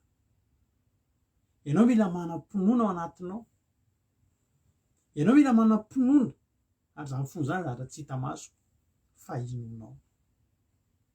Aleluia. I Josoa rehefa nitenen'Andriamanitra Josoa ny amin'ny Josoa toko voalohany hoe andininy fahadimy vakitsika ny Josoa. Zao ny ten'Andriamanitra amin'ny Josoa: tsisy olona hajanona eo anoloanao amin'ny andro rehetra iainanao. Tahaka ny nombako amin'ny Mosesy nombako anao koa, tsy andao na hafoy anao aho. Izay ny tenen'Andriamanitra tamin'ny Josoa, fa tonga dia ninoan'i Josoa zay. Ary teny nentin'i Josoa nandresen'ny fahavalony rehetra io, satria izao ny tenen'i Josoa: efa nitenenina anahy fa tsy misy hajanona eo anoloako. Aleluia. Amen. Mbola nampian'Andriamanitra zany amin'ny Josoa toko 3:5-7: Andro Jehovah tamin'i Josoa: anino aho nandratako anao eo mason'ny Israely rehetra mba hahafantarany fa tahaka nombako amin'ny Mosesy nombako anao koa. Izay no tao anatin'ny finoan'i Josoa, sady asandratra ny tsisy hajanona eo anoloako. Dia nandroso Josoa. Ianao manana finoana, ilainao ny finoana ahafahanao miady amin'ny devoly. Raha tsisy finoana ianao dia taraiky ianao. Ny apinga anananao manomboka androany dia finoana. Fantaro fa Andriamanitra momba anao, fantaro fa Andriamanitra any amin'ny côté anao, ary ny tafiky ny lanitra any amin'ny côté anao ry havana malala. Ireo zana-tsipika rehetra rehefa ny devoly ireo dia manana finoana ianao fa Andriamanitra momba anao. Araka ny tenin-dranabavintsika hoe taka ny akoho kely misirika ny ambany elatry ny reniny. Manana finoana fa ambany elatra mafana sady mahamay sy tsara arotsika. Vao mandeha ny zana-tsipika ny devoly dia ny zavatra ataonao anatinao to dia finoana foana hoe Andriamanitra momba aminy izy ity.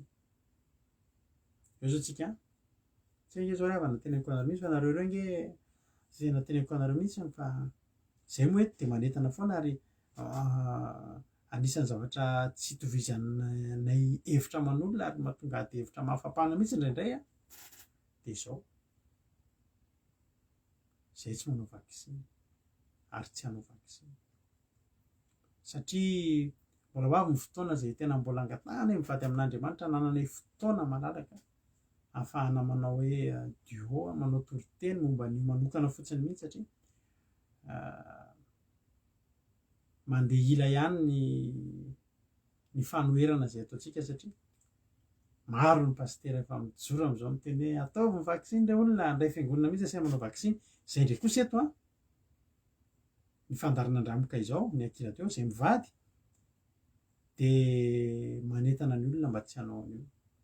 Ny antony dia tsotra, io tsy salasalana inona kely ary fa io ny mariky ny bibidia zay tsy maintsy apetraka amin'ny olona rehetra na ny andevy na tsy andevy na ny manana karena na ny mahantra na ny lehibe na ny kely. Zozoko jereo tsara fa zozo dia ho alefa ny fanaovana vaksiny ny ankizy nefa tamin'ny voalohany ny ankizy dia nitenenina fa tsisy risika an'io aretina io fa ho vaksinena zao ny ankizy. Androany zao nareo nahita ny publication nataoko ankizy eto amintsika eto hanao tamin'ny tena teo fa anankiroa zao zareo hanao paiement en ligne, hanao achat en ligne mila QR code andraminy ny kartanao manaovy ianao vidiananao zavatra en ligne fa anontaniana ny QR code anao aloha lalàna vaovao mipetraka izay tsy ho ela efa ataony ese zao ny carte bancaire io tsy handeha intsony eo amin'ny fangalanao vola eo raha tsy manana QR code ianao. Iza no mbola afaka za aloha tenako anao tsy azoko mihitsy mbola mahatonga ny olona indrindra mpitondra tenin'Andriamanitra mbola afaka mahita amin'izao fotoana fa mbola tsy io ilay izy nefa io ny ezahana atao atao amin'ny fomba rehetra mihitsy ho raisin'ny olona rehetra rehetra ary zay tsy misy an'io dia ho hitanareo ny zavatra hitranga ho hitanareo mpamboly betsaka ny zavatra hitranga zany efa mampahiry anareo androany mampahiry antsika rehetra rehetra androany ho betsaka ny zana-tsipika ho tonga fa zao foana ny teneniko anareo zao foana ny teneniko anareo matokia an'Andriamanitra tany ny finoana ho ampinga ny zana-tsipika mirehatra efa ho avy daholo zao retinao fa tamin'ny asantsika reto nge voakitikitika ny volatsika ny mombatsika ho voakitikitika zao ny tadideo tany ny finoana ho ampinga mino an'Andriamanitra ianao sa tsy mino ry havana sabatra firy no nitsangana amely an'i Josoa fahavalo firy no nitsangana amely an'i Josoa fa Josoa nino rehefa nitenenina fa tsy misy ajanona eo anoloanao tsy misy ary an'io ny andratako anao imason'ny Israely rehetra. Misy fotoana rehefa andeha hamaky ny tamin'ny herintaontsika moa nanao an'ity lesona rehetra rehetra ity andeha hamaky an'i Jeriko ny Josoa any amin'ny Josoa toko fa 5:13 zany nisehoan'ny commande miaramila ny Jehova tamin'ny Josoa sy ny nafahan'ny Israely an'i Jeriko anoto akaiky ny Jeriko Josoa dia nanompo masony ka nijery indro nisy lehilahy nitsangana tandrifony ka ny sabany voatsoka teo an-tanany ary nanatona Josoa ka nanao taminy hoe namanay va ianao sa namany mpahavalonay toy izy tsia fa zany ny commande ny miaramila ny Jehova ka tonga aty ankehitriny tonga niny nanadetsy voalaza ary tonga omban'ny Josoa. Alleluia. Manana finoana ry havana isaky misy ataky miditra misy zavatra lalàna mivoaka de tonga de finoana ananana fanao tsy arian'Andriamanitra zany. Aza manao an'io, ninona pression fa tsika tsy arian'Andriamanitra. Za moa de teneniko anareo mihitsy fa maro ny olona mijery anahy akaiky, mijery anay mivady, zay mianakavy akaiky. Zay ke samy seho masoandro mihitsy miteny manohatra an'izany, zay tsy hanao an'izany. De misy olona manao tazan-davitra mihitsy zay hitanay eo ary nareo à partir ny 15 décembre. Fa endraso eo ny 15 décembre, endraso eo ny 15 janvier sy ny 15 février sy zay tianao, zay tsy hanao an'io. Na mbola vonoina ary. Alohan'ny hoe maty miala eto tsy misy an'io a. Zay tadidio zay. Zay hoe vonona ho tonga 4 mihitsy izy avana.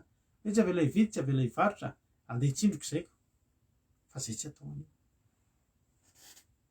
Fa zay tsy avy. Matokia an'Andriamanitra tsika. Matokia ry havana. Io ny ampinga antsika io, finoantsika an'Andriamanitra. Za moa zany de miteny anareo foana aza manao an'io. Na misy aminareo mandefa amiko hoe mandefa ty mba jereo ty fa misy paster ty mandefa fampianarana hoe io tsy izy. Eny ry havana. Za ndray tsy paster. Fa za mandinika ny zava-misy, mandinika ny baibolitsika. De fantatritsika ankehitriny fa tena mailaka sy tena dodina mihitsy ireo olona rehetrarehetra zay mpanohatra ny Kristy, mpanohatra an'Andriamanitra hanao an'io zavatra io. Ka raha mpanohatra an'Andriamanitra no teny hanao an'io, de fantatro fa mpanohatra amin'Andriamanitra ny zavatra zay ho ataony eo. Azonareo zany? De tsy hanao an'io. Ary mbola atim-panangeza be koa zay. Mbola atim-panangeza. Za miteny anareo androany.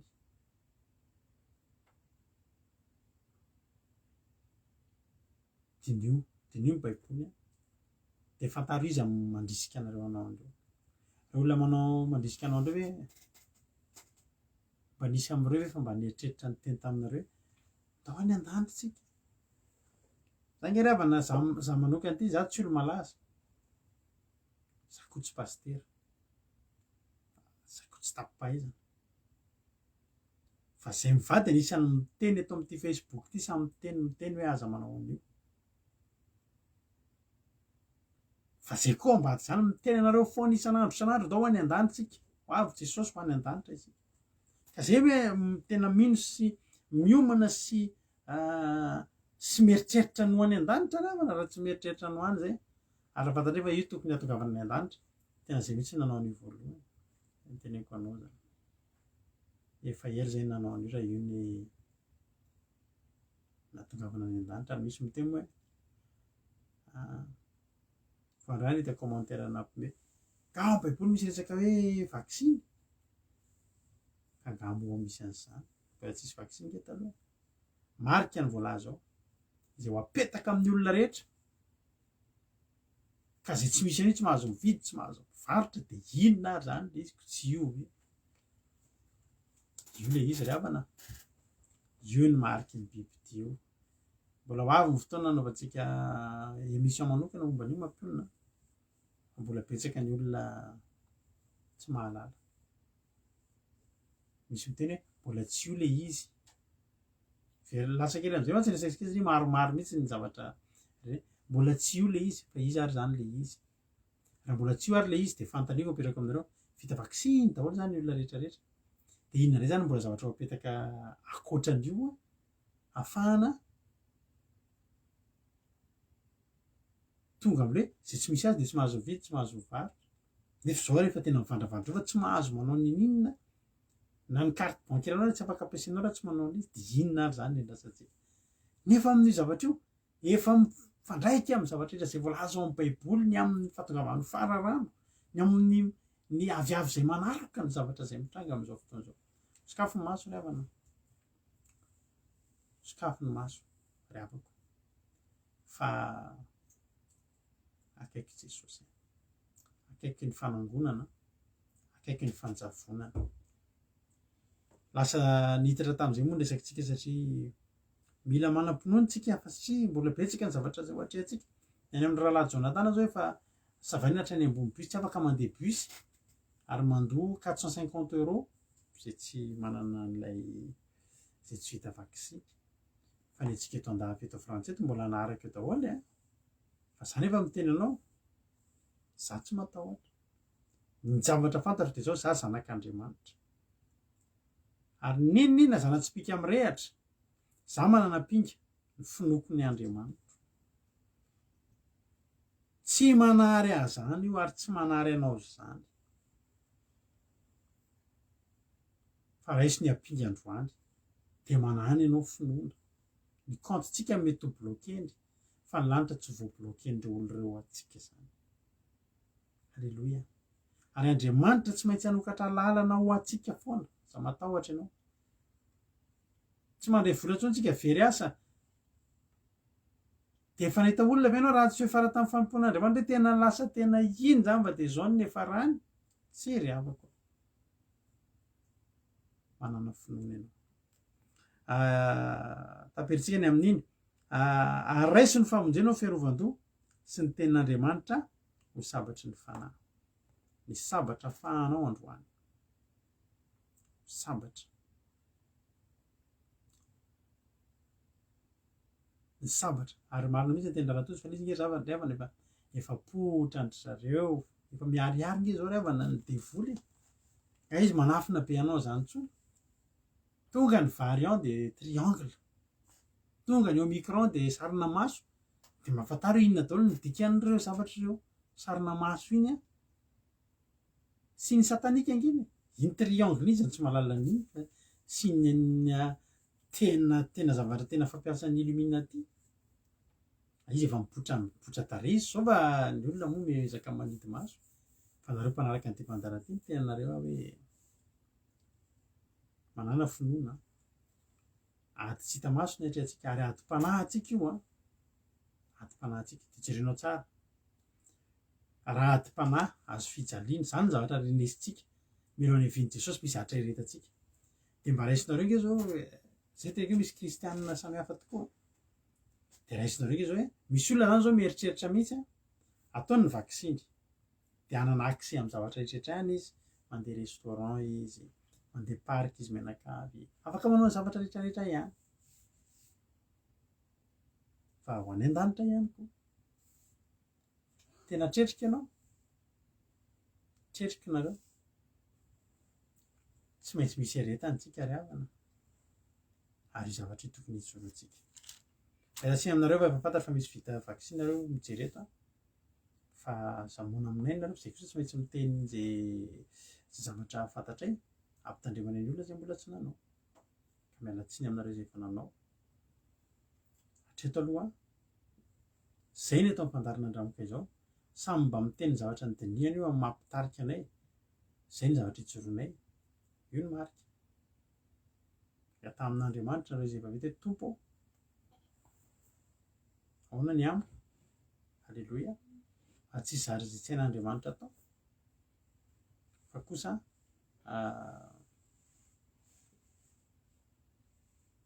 anjara sy adidinay ny mampafantatra antsika ny zavatra marina dia anjarantsika ny misafidy avy hoe za anao za tsy anao fa zay aloha dia efa tenenenareo zay tsy miafina tenenay mpabe maso zay tsy manao ary tsy anao dia tsika miteny hitanareo eo ary nareo amin'izao dia ho hitantsika eo dia jereo ary ao akaiky eo ny fiainanay zay tsy anao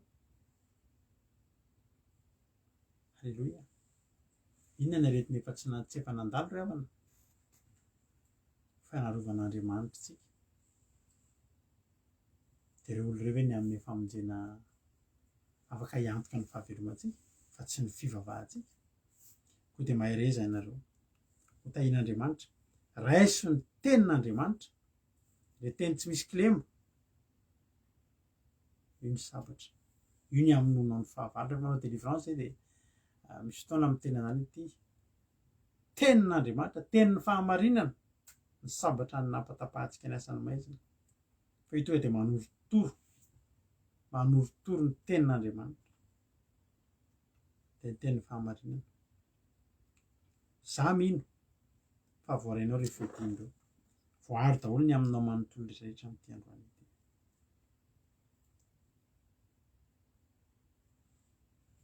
Ary mivava mandrakariva amin'ny fanahy amin'ny fivavahana rehetra sy ny fangatahana ka miambena amin'izany amin'ny faharetana sy amin'ny fangatahana rehetra ho an'ny olona masina rehetra. Alleluia. Mivavaha raisy ireo fehitindreo dia mivavaha amin'Andriamanitra. Mivavaha mandrakariva mba tsy ho levona ny finoanao. Fa finoana ny ilayntsika hicontrentsika andreo zanatsipika rehetra izay tonga isanandro. Dia rehefa manam-pinoana ianao fa tsy horian'Andriamanitra, rehefa manam-pinoana ianao fa ombanao Andriamanitra, dia tsisy zay zavatra mibotra raha bitsika hita vaovao. Ianareo izay tsy vita fa tsy dia zao indray nazy dia mitsiky fotsiny ianao satria zao mifantatrao ombanao Andriamanitra. Andriamanitra tsy manara antsika. Hotany tompany antsika tsirairay avy mino fa voraintsika ny hafatra ny amin'ny zay lesona rehetrarehetra izay indaisika teto androany zay. Dia za matoky fa mandray fehitiny ianao hiainga indray tsika ady eny amin'ny fanahiny amin'ny rivotra, fanaratsy eny amin'ny rivotra ny idivanao fa efa mitafy fehitina tsy tamaso ianao mifono vy isika tsy azo atao ninona isika fa manana Andriamanitra velona. Andao ataontsika ty mahafinaritra be ty rehintsika sy nao za matoky fa tsy hamely irery anahy ianao ny tananao efa momba anah Andriamanitra, momba anao ny tanan'Andriamanitra, mijoroa ianao hatramin'ny farany, efa mikiraro ianao zao efa manana pinga ianao voary ny tratranao misy fiarovan-doha ianao anananao ny sabatra Andriamanitra koa tsy miala fa momba anao. Dia tahiny tompo isika rehetrarehetra dia mahereza hatrany hatrany tolotra antsika mpitiavana be ty ira hely izy ty tsy nataontsika fa anisan'ny atsiarovana ty fandarantsika ity ny hijoroantsika ty ira ity dia meno finaritra tahiny tompo atritsika rehetrarehetra.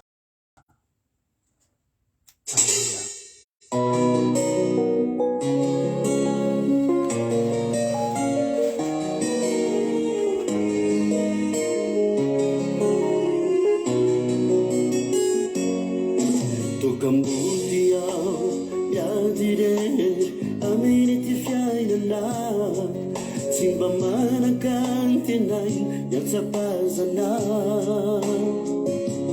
mama kivadihi ikunzani fiaina tsarutra suyanu fiaina ku atananandriamanitra.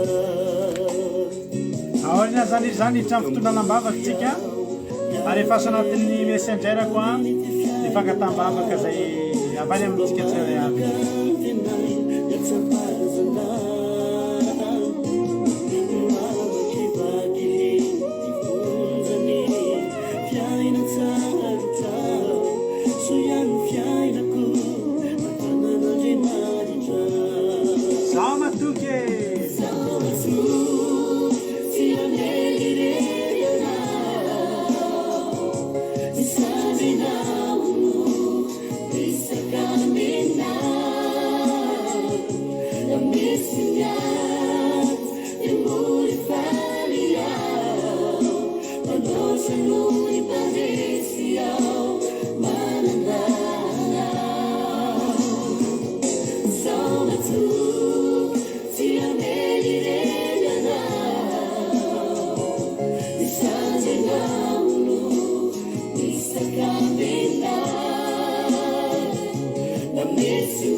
Ni fizeria, no desno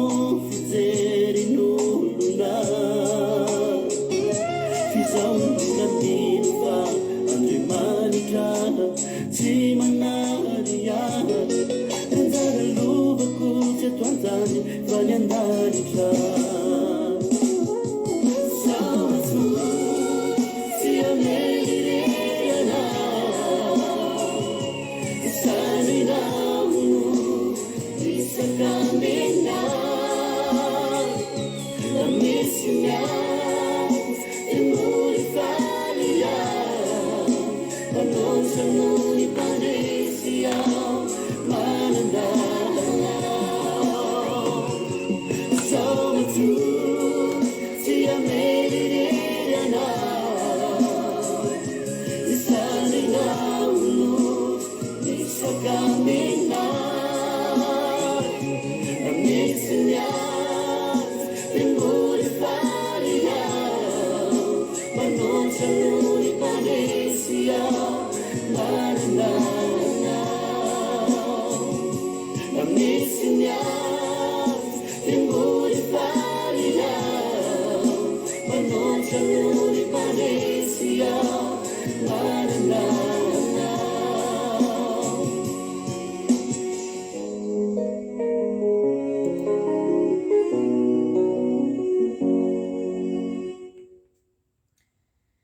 Alleluia. Dia amin'ny fifaliana lehibe no arabako antsika rehetrarehetra androany a. Ato anatin'ny fandarana vavaka fiambenana dia faly indray miarahaba anareo a, mahita anareo eto a. Ifampitonam-bavaka tsika amin'izao fotoana izao ary arak'izany iry izany mihitsy hoe ohatrany mahatsiaro kamboty izany indraindray ry havana. Rehefa mahita taloha miara-manompo an'Andriamanitra amin'ny olona maro, mitovy ny tanjona, mitovy ny zavatra hijoroana, fa rehefa tonga amin'izao andro faran'izao dia hitanao mihitsy hoe misy fisarahana, misy zavatra tena tsy hitovizana intsony ary indraindray dia lasa ohatran'ny kamboty izany tsika. Izany efa tehiteny aminao androany fa Andriamanitra efa nilaza, Jesosy nilaza tamin'ny mpianatra fa tsy hamelan'izy ireo ho kamboty. Andriamanitra koa indray no miteny amintsika fa tsy mamela antsika ho kamboty. Ary porofon'izany ny toriteny androany a, nomeny fitaovam-piadiana mahery vaikitsika fa atsika mandresy. Ny olona tao anaty baiboly Davida dia tsy nila araka ny toritentsika teo. Davida rehefa na tsy nila miaramila be dia be nanampy azy a, fa izy rery sady kely irery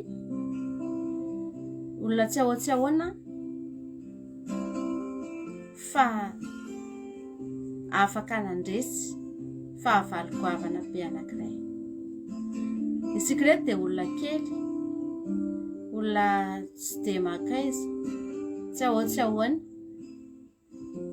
ohatrany tsy dia hoe iza azao anefa ny zavatra teneniko anao. Andriamanitra nanome antsika fiadiana ary izao mihitsy ny fotoana ilantsika n'izany fiadian'Andriamanitra. Ianao ilay olona ohatry ny kely eo mihitsy, ny zavatra mahagaga rehefa niady tamin'ny Goliata ny Israelianina dia ilay miaramila tena natanjaka indray ry havana no nitsoaka.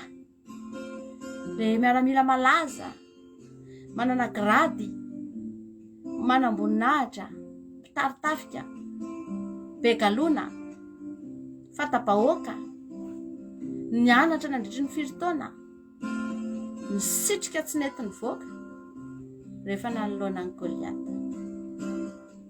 Satria tsy nahavita niaro azy ny fianarana nataony, tsy nahavita niadivany tamin'ny Goliata ny galona teny aminy, ny laza sy ny voninahitra sy ny zavatra maro samihafa izay nentiny teo amin'ny firenena nandritry ny taona maro.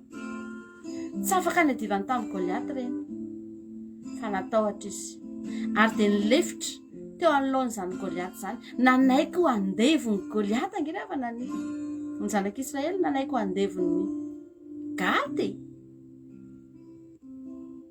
nanaiky nilefitra mihitsy. Tena tsy vitanay ty, aleonay andevonareo toy izay hiady amin'io, ry havana malama. Izany raha ny teteny aminao. ianao raha le lazain'ny olona hoe nareo zay tsinitsinindreo ve, nareo zay olona kely reo ve, nareo nga olona fanta-bahoaka, nareo nga olo malaza, nareo nga manana diplôma taky ny ahoana, nareo nga nianatra teolojia, nareo nga sy ny sisa satria hapana malala, tsy maninona izany. Ny zava-dehibe dia zao manoloana ny Goliata,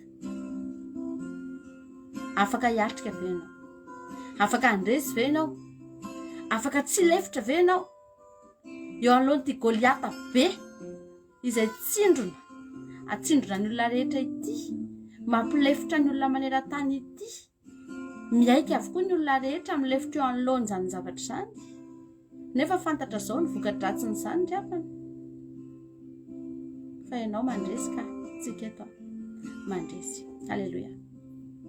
Mivavaka amin'izao fotoan'izao dia mivavaka ho anareo aloha zako mialohan'ny hitondrantsika mivavaka manokana ny olona izay nangata-bavaka androany. Mivavaka ho antsika rehetra mba anana an'izany fiadiana mahery izany ianao androany, ampitafiana an'izany ianao, ary zao fandaharana zao dia natao hitafiantsika an'izany. Alleluia. Tafiana tsara ny lohanao, tafiana tsara mihitsy ny tratranao, tafiana tsara mihitsy rehefa ny valahanao, kirarona tsara mihitsy ny tongotrao. Alleluia. Zany ny antony ity fandarana ity dia nahafahantsika manana an'izany fiadiana izany. Satria anao Jehovandriamanitra midera mankalaza manome voninahitra ny anaranao zay Jesosy eo. Amin'izao fotoana hariva izao Jehovandriamanitra misaotra fa mizara fiadiana taminay ianao androany, dia fantatra efa mizara aminay koa ianao ny fandresena. Rehefa omenao anay ny fiadiana dia azonay ny fandresena. Alleluia. Satria tsy mba olombelona manome anay fiadiana, ny olombelona raha manome anay fiadiana dia toa tahaka ny fiadiana fa ny tena marina mamono. Ny tsindrona, ny vaksiny dia ohatry ny tahaka ny fiadiana omen'ny olombelona sy ny mpibaiko an'ity zao tontolo zao ity. Fa fiadiana mamono ange Jesosy, fiadiana mahafaty ange, fiadiana maharesy ange. Fa ianao raha manome anay fiadiana Jehovandriamanitra, fantatray ny zavatra ao ataonao, ary fantatra sahady ny ao ambadika izany fiadiana omenao anay izany. Saotranao izay androany fa nozarainao anay maimaimpona tamin'ity androany ity, ao anatin'izao vavaka izao Jesosy, handray an'izany fiadiana mahery vaika izany reto mpanomponao reto izay tsirairay avy. Aza velanao isy ala may reto Andriamanitra, fa omeo anay ny fiadiana avy aminao. Raisinay ny ampinga, raisinay ny teny, raisinay Jesosy ny fahamarinana, raisinay Jesosy ny kiraro, raisinay Jesosy ny finoana, raisinay avokoa ny fiadiana avy aminao, satria izany no ahafahanay andresy ny fanangolen'ny devily Satana izay manangolo ny olona rehetra amin'izao fotoana izao. Misaotra anao Jesosy malalaka, voninahitra anao anao rery ihany, ampaherezo tsirairay avy, ampaherezo isan'andro, savelanao irery.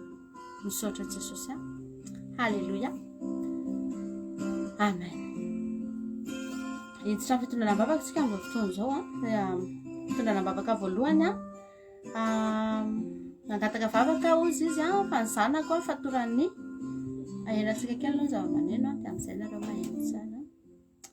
Mangataka vavaka fa ny zanako fatorany fanahin'ny akamona tahiny Jesosy pasteur Mivady. Tena misy io fanahin'ny akamona io, ary rehefa io no manjaka anatin'ny olona dia mahatonga fahantrana. Ny akamona dia renin'ny fahantrana. Vavaka tsika amin'izao fotoana izao. Raha Jesosy dia mitondra bavaka ny zanaka ity rahavavina ity izay voafatotry ny akamona ary dia lasa tsy mahavita ninina, tsy manao ninina, tsy te hiasa, tsy te hanao na inona na inona Jehovandriamanitra, ary dia mitarika fahantrana eo aminy izany Jesosy. Raha Jesosy tena mangataka amin'izao fotoana izao. Fanaratsy izany, fanaratsy, fanamaloto ny fanahin'ny akamona. Fa entinay ambavaka amin'ity androany ity Jehovandriamanitra mba ho afahanao amin'izany zany olona izany. Hoe soronao amin'izany akamona izany izy Jesosy, dia omenao fanahy mazoto tahaka ny Davida rehefa nangataka toa ny fanahy mazoto dia hanoana azy fanahy mazoto anenao Jehovandriamanitra. Misaotra anao Jesosy, misaotra sady fa omenao fiainana vaovao izany olona izany Jehovandriamanitra. Zavatra rehetra tsy vitany teo aloha Jesosy dia ho vitany amin'izay manomboka aoriana ity bavaka ity. Misaotra Jesosy. Amen. Tony pastera ny pastera le karama tamin'ny mois d'octobre no mba angatahako vavaka fa misy sakana be le fitahiny. Merci pastera etsika mbavaka izany karama ny ravavintsika zany. Jesosy andro any le mitondra mbavaka ny karama ny tiravavina ity Jesosy izay mbola tsy azo hatramin'izao satria dia misy sakatsakana foana Jesosy ny fandoavan'ny patron zany karamany izany Andriamanitro. Androany aho dia mitondra mbavaka Jesosy mba hovahanao avokoa ny blocage rehetrarehetra ao ambadika izany. Hovahanao avokoa Andriamanitra ny sakatsakana rehetra androany dia didinay sy rahavarafany amin'ny anaranao Jesosy tompony sabata. Ary dia ho tonga somatsara ao am-kantony izany karama izany, tsy sakatsakana intsony, tsy izy intsony Andriamanitra mbola zavatra nakana n'izany zavatra satria fantatrao fa ilainy zanakao zany fitahiana izany ary ianao mihitsy no lasa fa ny mpiasa dia mendrika andray ny karamany ary dia tonga ny fotoana raisan'ny karamany Jesosy nefa dia ny devoly dia tady anararoatra ao anatin'izany fa androany dia mamotipotika mihitsy ny asan'ny maizina rehetra tsy manakery tsy manam-pahefana ao anatin'izany karaman'izany ravavy izany, anatin'izany asan'izany ravavina izany Jesosy dia omeo azy Andriamanitra tena hoe sokafy ny lalana Jesosy ninina mety blocage hatrany amin'ny banky any hatrany amin'ny zavatra rehetrarehetra any Andriamanitra ka sy eo amin'ny tananao mahery dia ianao ane Jesosy hanokatra lalana amin'izany karama izany ary dia ho azo soamantsara Jesosy malala dia misaotra betsaka Andriamanitra voninahitra ao anao reriany. Halleluia, amen. Fedana ny tompo pastora vady misaotra ny tompo lehibe satria dia efa afaka mandeha tsara indray no ify. Halleluia. Fedana ny tompo pastora vady misaotra ny tompo lehibe satria efa afaka mandeha tsara no ify. Mangataka vavaka ho an'ny zanako vavy izay mitondra voka ho tahiany Jesosy ho tanteraka soamantsara dia ilaina Jesosy. Halleluia, amen. Ho fahentsika mbavaka ny zanako dia ho tonga soamantsara ny zafikely. Jesosy mitondra mbavaka ny zanako ty ranadana ity izay mitondra voaka amin'izao fotoana izao Jesosy malala. Entinay mbavaka Jehovah'Andriamanitra mba ho salama tsara ny zaza ao ankibo, ho salama tsara ny reniny Andriamanitra ho tahinao ane izy mianaka kely Jesosy omenao fahasalamana hery sy tanjaka ary dia ho arovanao amin'ny loza rehetra ane Jesosy malala izany zaza izany Andriamanitra dia ho teraka soamantsara ho aterma tsara mihitsy ary dia tena hoe hitondra fifaliana ho any ankohonany Andriamanitra iravoravo avokoa ny fianakaviana amin'ny fotoana tonga izany zaza izany satria dia fitahiana avy aminao. Ianao ane hiaro azy Jesosy amin'ny aretina, hiaro azy amin'ny fahasarotana rehetra ianao na eo am-piterahana izany Jesosy amin'ny fitondrana voaka Jesosy malala omeo hery sy tanjaka izy eo am-pitondrana an'izany Andriamanitra. Ho voninahitra ny anaranao reriany ane Jesosy eo. Halleluia, amen.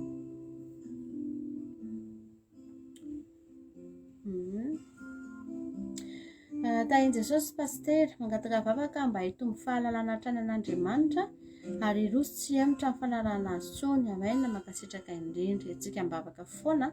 Marina mihitsy zany tena mila entina mbavaka ny fandrosoana ara-panahy satria dia tena maromaro mihitsy nareo indraindray rehefa tonga amin'ilay fampianarana dia bloqué satria normal be dia vory tsy faly dia etsika mbavaka mba ho tena tonga amin'ny tanjony irinareo ane nareo.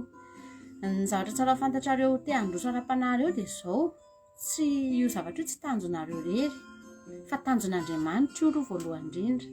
Izany hoe Andriamanitra no mitondra anareo amin'izay fandrosoana izay dia nareo manaraka dia aza matahotra fa Andriamanitra tena manampy anareo be dia be ny rehefa tonga amin'ilay hoe handroso ara-panahy izay dia be dia be ny zavatra anatin'ny saina. Ny zahatra amin'indray manakana dia ahoana moa izany dia ahoana moa dia ahoana izao dia ahoana izao aza asiana dia ahoana mihitsy fa tonga dia mandehana fotsiny fa Andriamanitra no anao an'ilay dia ahoana rehetrarehetra izy no hiady eo alohanao dia mahereza. Jesosy vavaka izay ho an'ity ravavina ity izay tena mangetaheta tokoa Andriamanitra dia miady mafy mba handroso ara-panahy Jesosy. Ny sakatsakana Andriamanitra tsy maintsy misy tsisy olona handroso ara-panahy izany dia tsisy voasakatsakana na hoe andeha ho azy fotsiny fa ny devoly dia tsy faly ary manao ny fomba rehetra mihitsy hahatonga n'iny olona iny tsy handroso. Fa androany dia mivavaka Jesosy ny zana-tsipika rehetra lefa ny Satana amin'izao fotoana izao, ny sakana rehetra lefa midevoly na amin'ny lafininina na amin'ny lafininina tsy mahazo mamangivangy azy anatin'ny saina any, tsy mahazo mitondra fahakiviana ho azy, tsy mahazo mitondra fiemorana Jesosy malala, tsy mahazo mitondra na inona na inona tsy hampandroso an'izany ravavina izany fa tsy maintsy mandroso io ravavina io, tsy maintsy vita batisa io, tsy maintsy mandroso amin'ny sitrapon'Andriamanitra io, na faly ny devoly na tsy faly, satria izany ny programan'Andriamanitra eo amin'ny fiainany. Dia tehirizy izy Andriamanitra, apio izy Jesosy, apio izy isan'andro isan'andro, ary dia omba azy mandrakariva tokoa any ianao ambara-pahatonga ny fataperan'izao tontolo izao. Mankasitraka Jehovah Andriamanitra. Halleluia. Amen.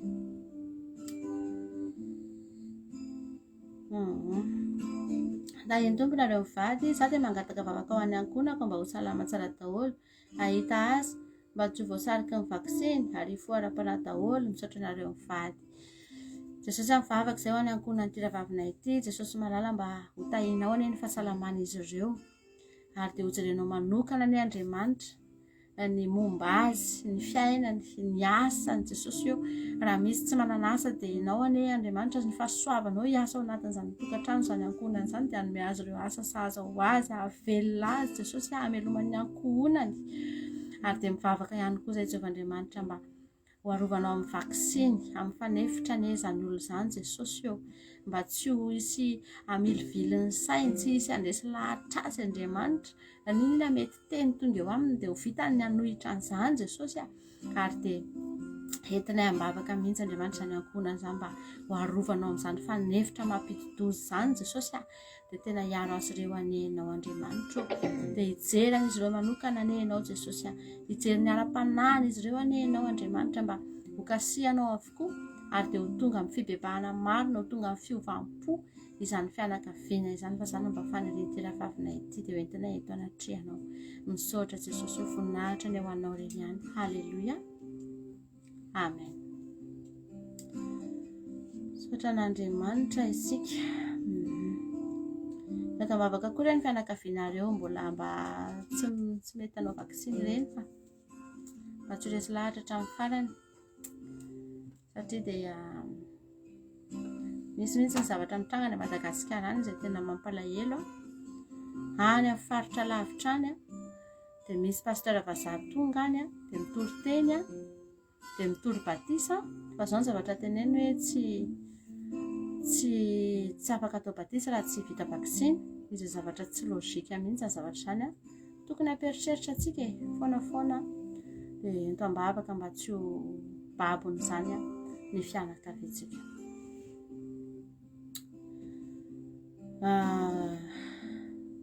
Tahin'ny tompo pasteur mivady hijoro vavolombelona valim-bavaka azonay tamin'ny tapa-bolana, nangatam-bavaka teto amin'ilay tranonay hoe efa ray volana mbola tsy nanomboka mihitsy. Tamin'iny alarobia mihitsy ny nanomboka ny asa, talata moa teto ny nisy an'iny resaka trano iny, dia tena hoe natao anay mihitsy ilay toriteny, fa vita ny fotoana teto dia nifampahery tamin'iny izahay.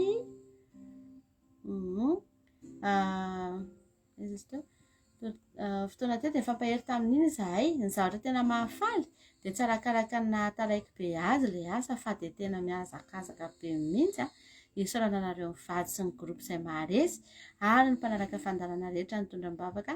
Andriamanitra ny hamaly fitio anareo rehetra, dia ho an'Andriamanitra irery ihany ny voninahitra. Halleluia. Amen. Mamaly vavaka Andriamanitra, misaotra anao nijoro vavolombelona, mirary soa, ary dia mitso-drano ho vita soma tsara farak'izay aingana an'izany trano izany, satria dia didiny ny fitahian'Andriamanitra, dia mankasitraka mampahery amin'ny fijoroana vavolombelona. Amen. Ny tompo pasteur, voalohany dia misaotra anareo tondram-bavaka foana, dia nahazo valim-bavaka avy amin'ny tompo. Nangataka vavaka teto za fa tsy nety nahazo rendez-vous préfecture foana, dia androany dia azoko soamantsara. Alleluia. Zavatra nangatahako tany ary dia tsisy azoko soamantsara zavatra nangatahako tany ary dia tsisy problème mihitsy, dia nalaina fotsiny. Tsy mila ninina nefa d'habitude dia compliqué foana. Misaotra Jesosy za fa dia tsy takatry ny saiko mihitsy zavatra nampisehony androany. Misaotra Jesosy. Alleluia. Amen. Dia mangataka vavaka za mba handroso foana miaraka amin'ny tompo sy tsy hiverin-dalana. Alleluia. Amen. Misaotra zoko mampionina sy pasteur. Alleluia. Andriamanitra manamora ka amorain'Andriamanitra ny zavatra rehetra ke. Izay nge mahatonga antsika mitondra am-bavaka, mba hatonga antsika tsy tsy niady mafy tsika amin'ny toerana le atsika amin'ny Andriamanitra manokatra lalana. Vavakatsika amin'izao fotoana zao ho an'izany rahavavitsika izany. Misaotranao zay Jesosy ihany amin'ny valim-bavaka izay nomenao an'ity rahavavinay ity, nomenao any rahavavinay teo ihany koa izay nijoro vavolombelona fa manomboka ny asa hamita ny tranony Andriamanitra isaorana ianao fa tena mamaly varika ianao. Ary marina tokoa fa ao aminao ny fitahiana, ao aminao Andriamanitra ny fitahiana manana ambiampy, tena manana an'izany zay satria manana anao. Jesosy io isaorana ianao zany ary dia ho tahianao anie izany trano izany ho vita soamantsara. Ary ankehitriny koa dia misaotra anao amin'ity rahavavinay ity izay nijoro vavolombelona fa nandeha ho azy ny tany amin'ny préfecture, zavatra tokony ho compliqué, tokony ho sarotsarotra fa nefa tena morainao avokoa ary dia azo n'izay zavatra notadiaviny. Jesosy eo voninahitra ny eo anao rery ihany Andriamanitra, tolotra eo anao fa mendrika an'izany ianao Jesosy malala. Ary ankehitriny dia mitondram-bavaka azy ihany koa Jesosy amin'izao lalany izao fanarahany dianao izao etaetany izao Andriamanitra mitady anao isan'andro dia tena mangetaeta nge izy Jesosy fa mangataka aminao mba ho tehiriziny foana anie izao etaetany izao, ho tonga amin'izao foana izy ary dia amikafana-po Jesosy no hitsenany anao eny amin'ny rahoan'ny lanitra Jesosy malalo. Ary dia ho marina ny tenao fa raha ho avy ianao dia ahita finoana eny aminy. Andriamanitra tsy hamela azy irery ianao, tsy hamela azy iverin'ny-dalana ianao, tsy hamela azy hangatsiaka akory azy ianao Andriamanitra fa eo anilany mandrakariva ianao ary dia ampirehetinao amin'ny fitiavanao foana ny fony ahafahany ity ianao. Misaotra Jesosy malalo, voninahitra ny eo anao rery ihany. Halleloia, amen. Tahian Jesosy mangataka vavaka mba hijoro sy hahazo hery isika amin'izao andro faran'izao. Ary ny fianakaviana izay mbola tsy manaiky ilay fanevitra koa, ajoron'i Jesosy betsaka be. Ajoron'i Jesosy betsaka be ny maty an'ilay vaksiny a Madagasikara, mankasitraka indrindra. Ie, io moa izany ny matin'ny vaksiny tena betsaka e, be dia be mihitsy maneran-tany fa ny média officiel tsy hainotsika an'izany noviana satria afenina mafy dia mafy ireny karazana effet secondaire ny vaksiny sy ny faty rehetrarehetra ateraka ny vaksiny ireny dia inoana mihitsy izany aty amin'ny firenena mandroso aza feno maty maika avy moa fa any amin'ny firenena izay atao hoe mahantra ny dalam-pandrosoana dia tena marina izany fa ny ataontsika dia ny miaro an'ireo izay mbola tsy vita dia hiezaka foantsika mba hiteny amin'izy ireo aza manao an'io fa famonoana io na akolaka na mivantana ary tsy famonoana vatana fotsiny io fa tena famonoana ny fanahy ihany koa. Raha Jesosy dia mitondram-bavaka amin'izao fotoan'izao Jesosy amin'ny vavaka ho anay rehetra izay tsy mandray an'izany marika izany fanevitra izany Jehovah-Andriamanitra. Izay misaotra anao satria ndreto izay mbola eto foana Jesosy tsy nanao vaksiny fa miaina tsara. Halleloia, mbola miasa tsara, mbola tsisy olana ny fiainanay Jesosy io, mbola afaka mandeha izay Andriamanitra, afaka manao ny zavatra rehetra izay. Misaotra anao fa tena tsapanay ny herin'ny tananao izay momba anay tokoa ary mitahiry anay, mampahery anay ao anatin'izao ady hatrehanay izao Jehovah-Andriamanitra. Ho avy anefa ny fotoana izay mihamafy ihany izy ity Jesosy, mihabetsaka ny pression Andriamanitra fa tsy mampanina anay izany satria fantatry fa ny Andriamanitra tena momba anay, ny Andriamanitra efa niteny taminay hoe aza matahotra fa izaho momba anareo mandrakariva ambara-pahatonga ny fahataperan'izao tontolo izao ary mandra-pialanay eto dia momba anay ianao Jesosy, ampaherezo izay tsirairay avy reto Andriamanitra ny amin'ny toerana rehetra misy anay ihany Jesosy io, samy mizaka avokoa izay na ny any Koweït, ny any Chine, ny any États-Unis, ny eto Frantsa, ny any Madagasikara sy ny any Arabia Saodita, ny any amin'ny toerana rehetra any Jehovah-Andriamanitra entinay ambavaka avokoa.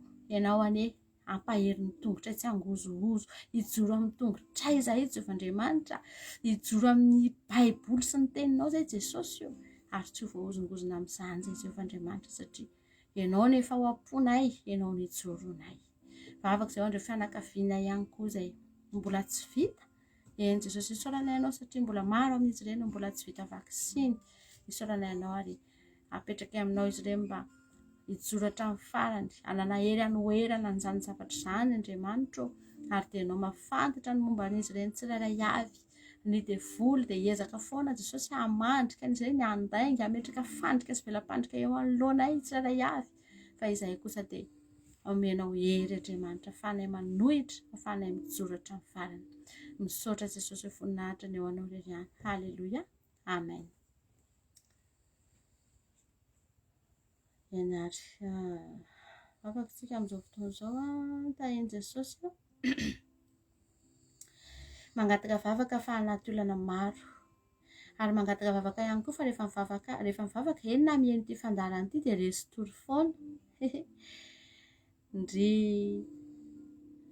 tonga soa ianao faly be izay mandray anao eto zay vao nare mesaginao dia mampahery anao izahay maheresy ianao fa tonga soa miaraka aminay eto faly izay miaraka aminao eto tongava foana fa entina mivavaka ianao androany dia manomboka rahampitso ianao tsy matory izany intsony anaty fandarana. Halleloia, hofoazin'ny fanamasina ianao dia hoeninao hatramin'ny farany ny fandarantsika. Hitanareo fa ny devoly dia miasa amin'ny fomba be dia be mihitsy mba hahatonga ny olona tsy mandray fandarana, tsy mandray tenin'Andriamanitra. Nisy izao eto taloha zao teto nisy olona vao hanomboka io fandarantsika io dia marary be mihitsy, tena marary ny loha, marary. Isaky nanomboka ny fandarana dia vao tapitra ny fandarana dia sitrana izy. Dia ohatra izany foana dia nentina mibavaka dia natao délivrance. Dia izay vao afaka nanaraka fandarana ara-dalàna amin'izay isan'andro. Dia io zavatra io izany saika olona maromaro mihitsy ny tratran'izao isaky ny fandarana dia nisy zavatra mitranga fa antsika mibavaka ianao androany dia tongava foana fa eto foantsika. Jesosy mitondra mibavaka an'ity rahavavina ity izay Jesosy malala amin'izao fotoana izao izay isaky nanaraka fandarana dia matory. Tsy izy no te hatory Jesosy fa misy fanahy mampatory, misy fanahy fisalibonana mampatory ary dia tia notapentina izany fanahy izany notapenana ny sofiny tsy hainy tenin'Andriamanitra, tsy hifono fanahiny Andriamanitra androany izay dia mangataka aminao, mangataka ny fanahy mahery avy aminao izay Jesosy, mangataka ny ranao mahery izay Jesosy handrakotra ny tenany manontolatra anatin'ny fisainany, anatin'ny sofiny, anatin'ny vatany manontolo ny lohany rehetra any Jesosy rakofy amin'ny ranao androany izay dia midélivre mihitsy amin'izao fotoana izao, mandidy ny fanahy rehetrarehetra, ny fanahy ny toromasom-pahafatesana rehetra, ny fanahy ny toromasom-panahy rehetra miala amin'izao fotoana izao amin'ny anaran'i Jesosy amin'izany rahavavy izany. Ary dia tsy mahazo mamangivangy azy intsony, tsy mahazo tonga eo aminy intsony fa tsy maintsy mandray fandaharana io olona io, tsy maintsy mahery io olona io, tsy maintsy afaka io olona io. Androany izay Jesosy mitondra mibavaka, olona voafatotry ny olana izy, betsaka ny zavatra eo aminy, betsaka ny olana Jesosy fa izany olana izany mihitsy no tady fitiavanao entinao hisintomanao azy ho tonga ao aminao. Ary dia tsy hatongavany eo no ela fa dia ho apetrany ny enta-mavesatra dia hosoloanao fiadanana, hosoloanao fitsarana Jehovahandriamanitra izany olana rehetra izany androany. Jesosy asa vao ny lalan'ity rahavavy ity, asa vao ny fiainana omeo azy ny fahazafanao, ampitonao anatiny ny fiadananao ary atao fantany fa Andriamanitra lehibe ianao ary tsisy zava-mahagaga izay tsy hainao atao. Apetraka aminao Jesosy izany olana izany dia tahaka ny olana rehetrarehetra reto izay tonga teto novahanao avokoa ary dia nahitanay fanasitranana sy fahagagana avokoa dia ho anisan'izany ihany koa izy. Misaotra Jesosy. Halleluia, amen.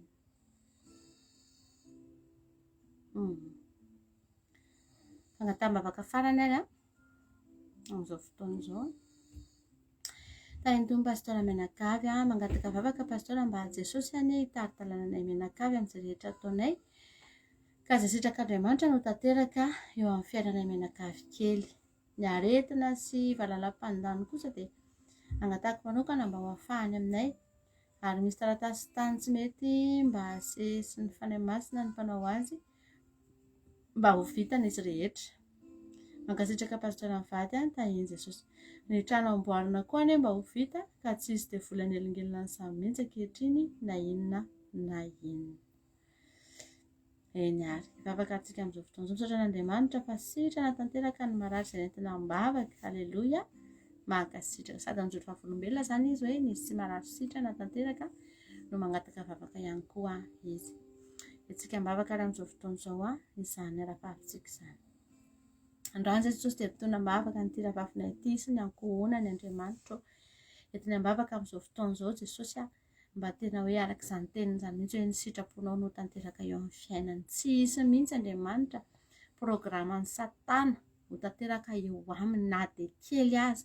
Alainay mihitsy Jesosy amin'izao fotoana izao ny ranao hamefy ny fiainan'izy ireo, hamefy ny tokantrano sy ny ankohonany ary dia tsy hanana ny devoly fahefana, tsy ahafahany miditra, tsy ahafahany misaoty, tsy ahafahany manao na inona na inona mandefa zana-tsipika ao anatin'izany tokantrano izany Jehovandriamanitra.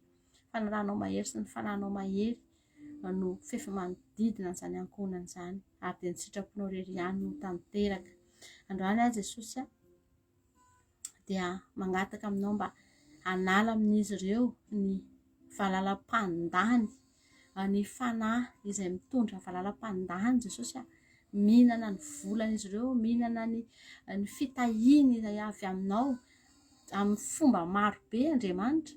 Androany dia potehanay amin'ny ranao mihitsy izany valalam-pandany izany, tena aringanay, tena vononay, tena roahanay, tena hitsakitsahanay amin'ny anara-maherinao Jesosy izany valalam-pandany izany eo amin'izany tokantrano izany Andriamanitra, na amin'ny fomba ahoana na fomba ahoana ny ahafahan'izany miditra dia lalana fito no hitan'izany, lalana iray no hitan'izany nidirana tao, fa lalana fito no voahany izany eo amin'izany tokantrano izany amin'izao fotoana izao Jehovandriamanitra.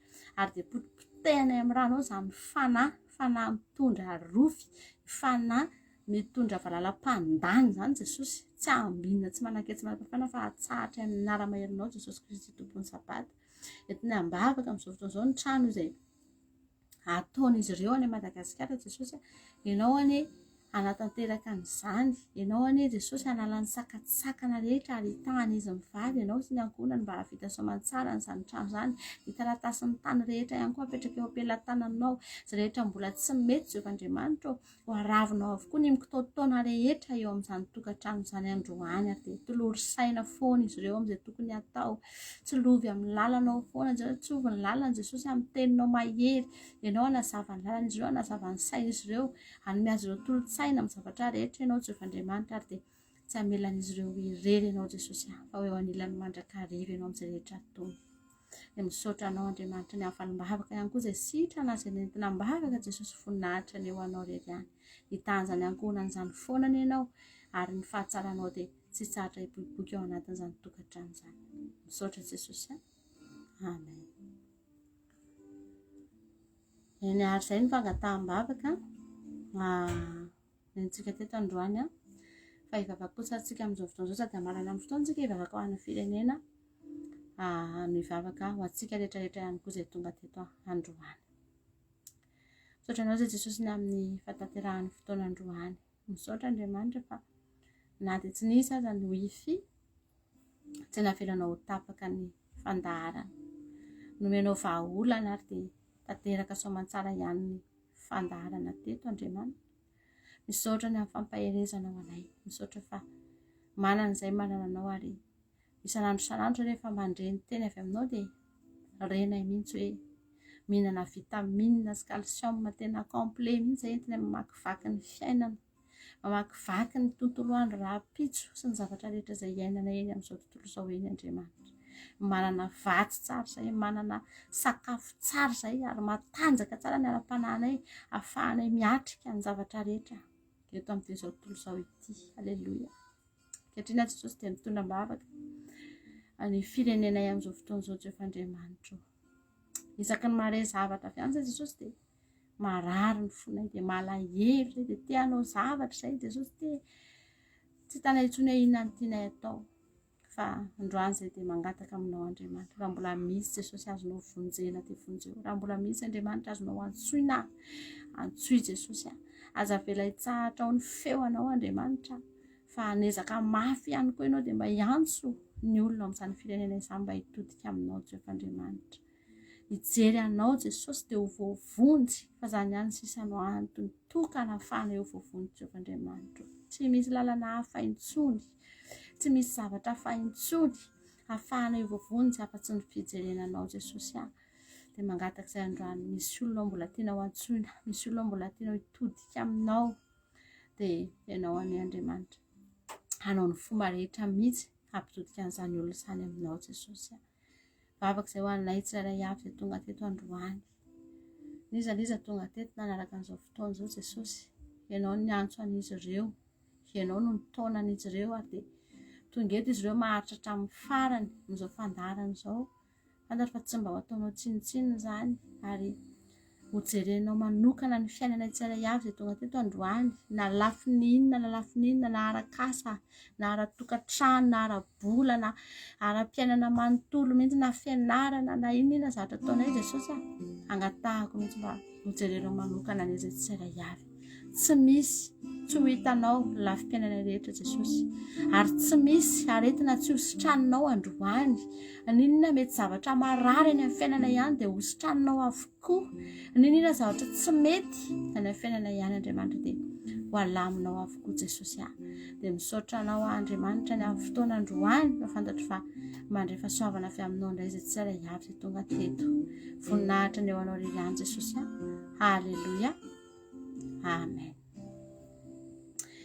Eny ary havana malala dia misaotra antsika rehetra niaraka hatramin'ny farany tao anatin'ny adiny roa sy fefantsika niaraka teto androany nefa dia mbola eto ianareo dia misaotra antsika rehetra tapitra ny fandarantsika minao fa naheritsika tao anatin'ny toriteny minao fa nahazo hery ihany koa ianao tao anatin'ny vavaka ary dia samy mandray valim-bavaka daholo tsika rehetra izay nitondra nentina bavaka teto androany. Misaotra antsika rehetra ihany koa izay miara mitondra bavaka aminay eto dia ny groupe izay maresy sy tsika rehetra izay eto samy miara mitondra bavaka dia omentsika n'Andriamanitra irery ihany ny voninahitra samy hitahian'Andriamanitra daholo mahereza daholo tsika rehetra raha pitso indray tsika mioneto raha mbola tsy tonga any amin'ny lanitra Jesosy dia mioneto indray tsika raha pitso alina. Haleluia. Amen.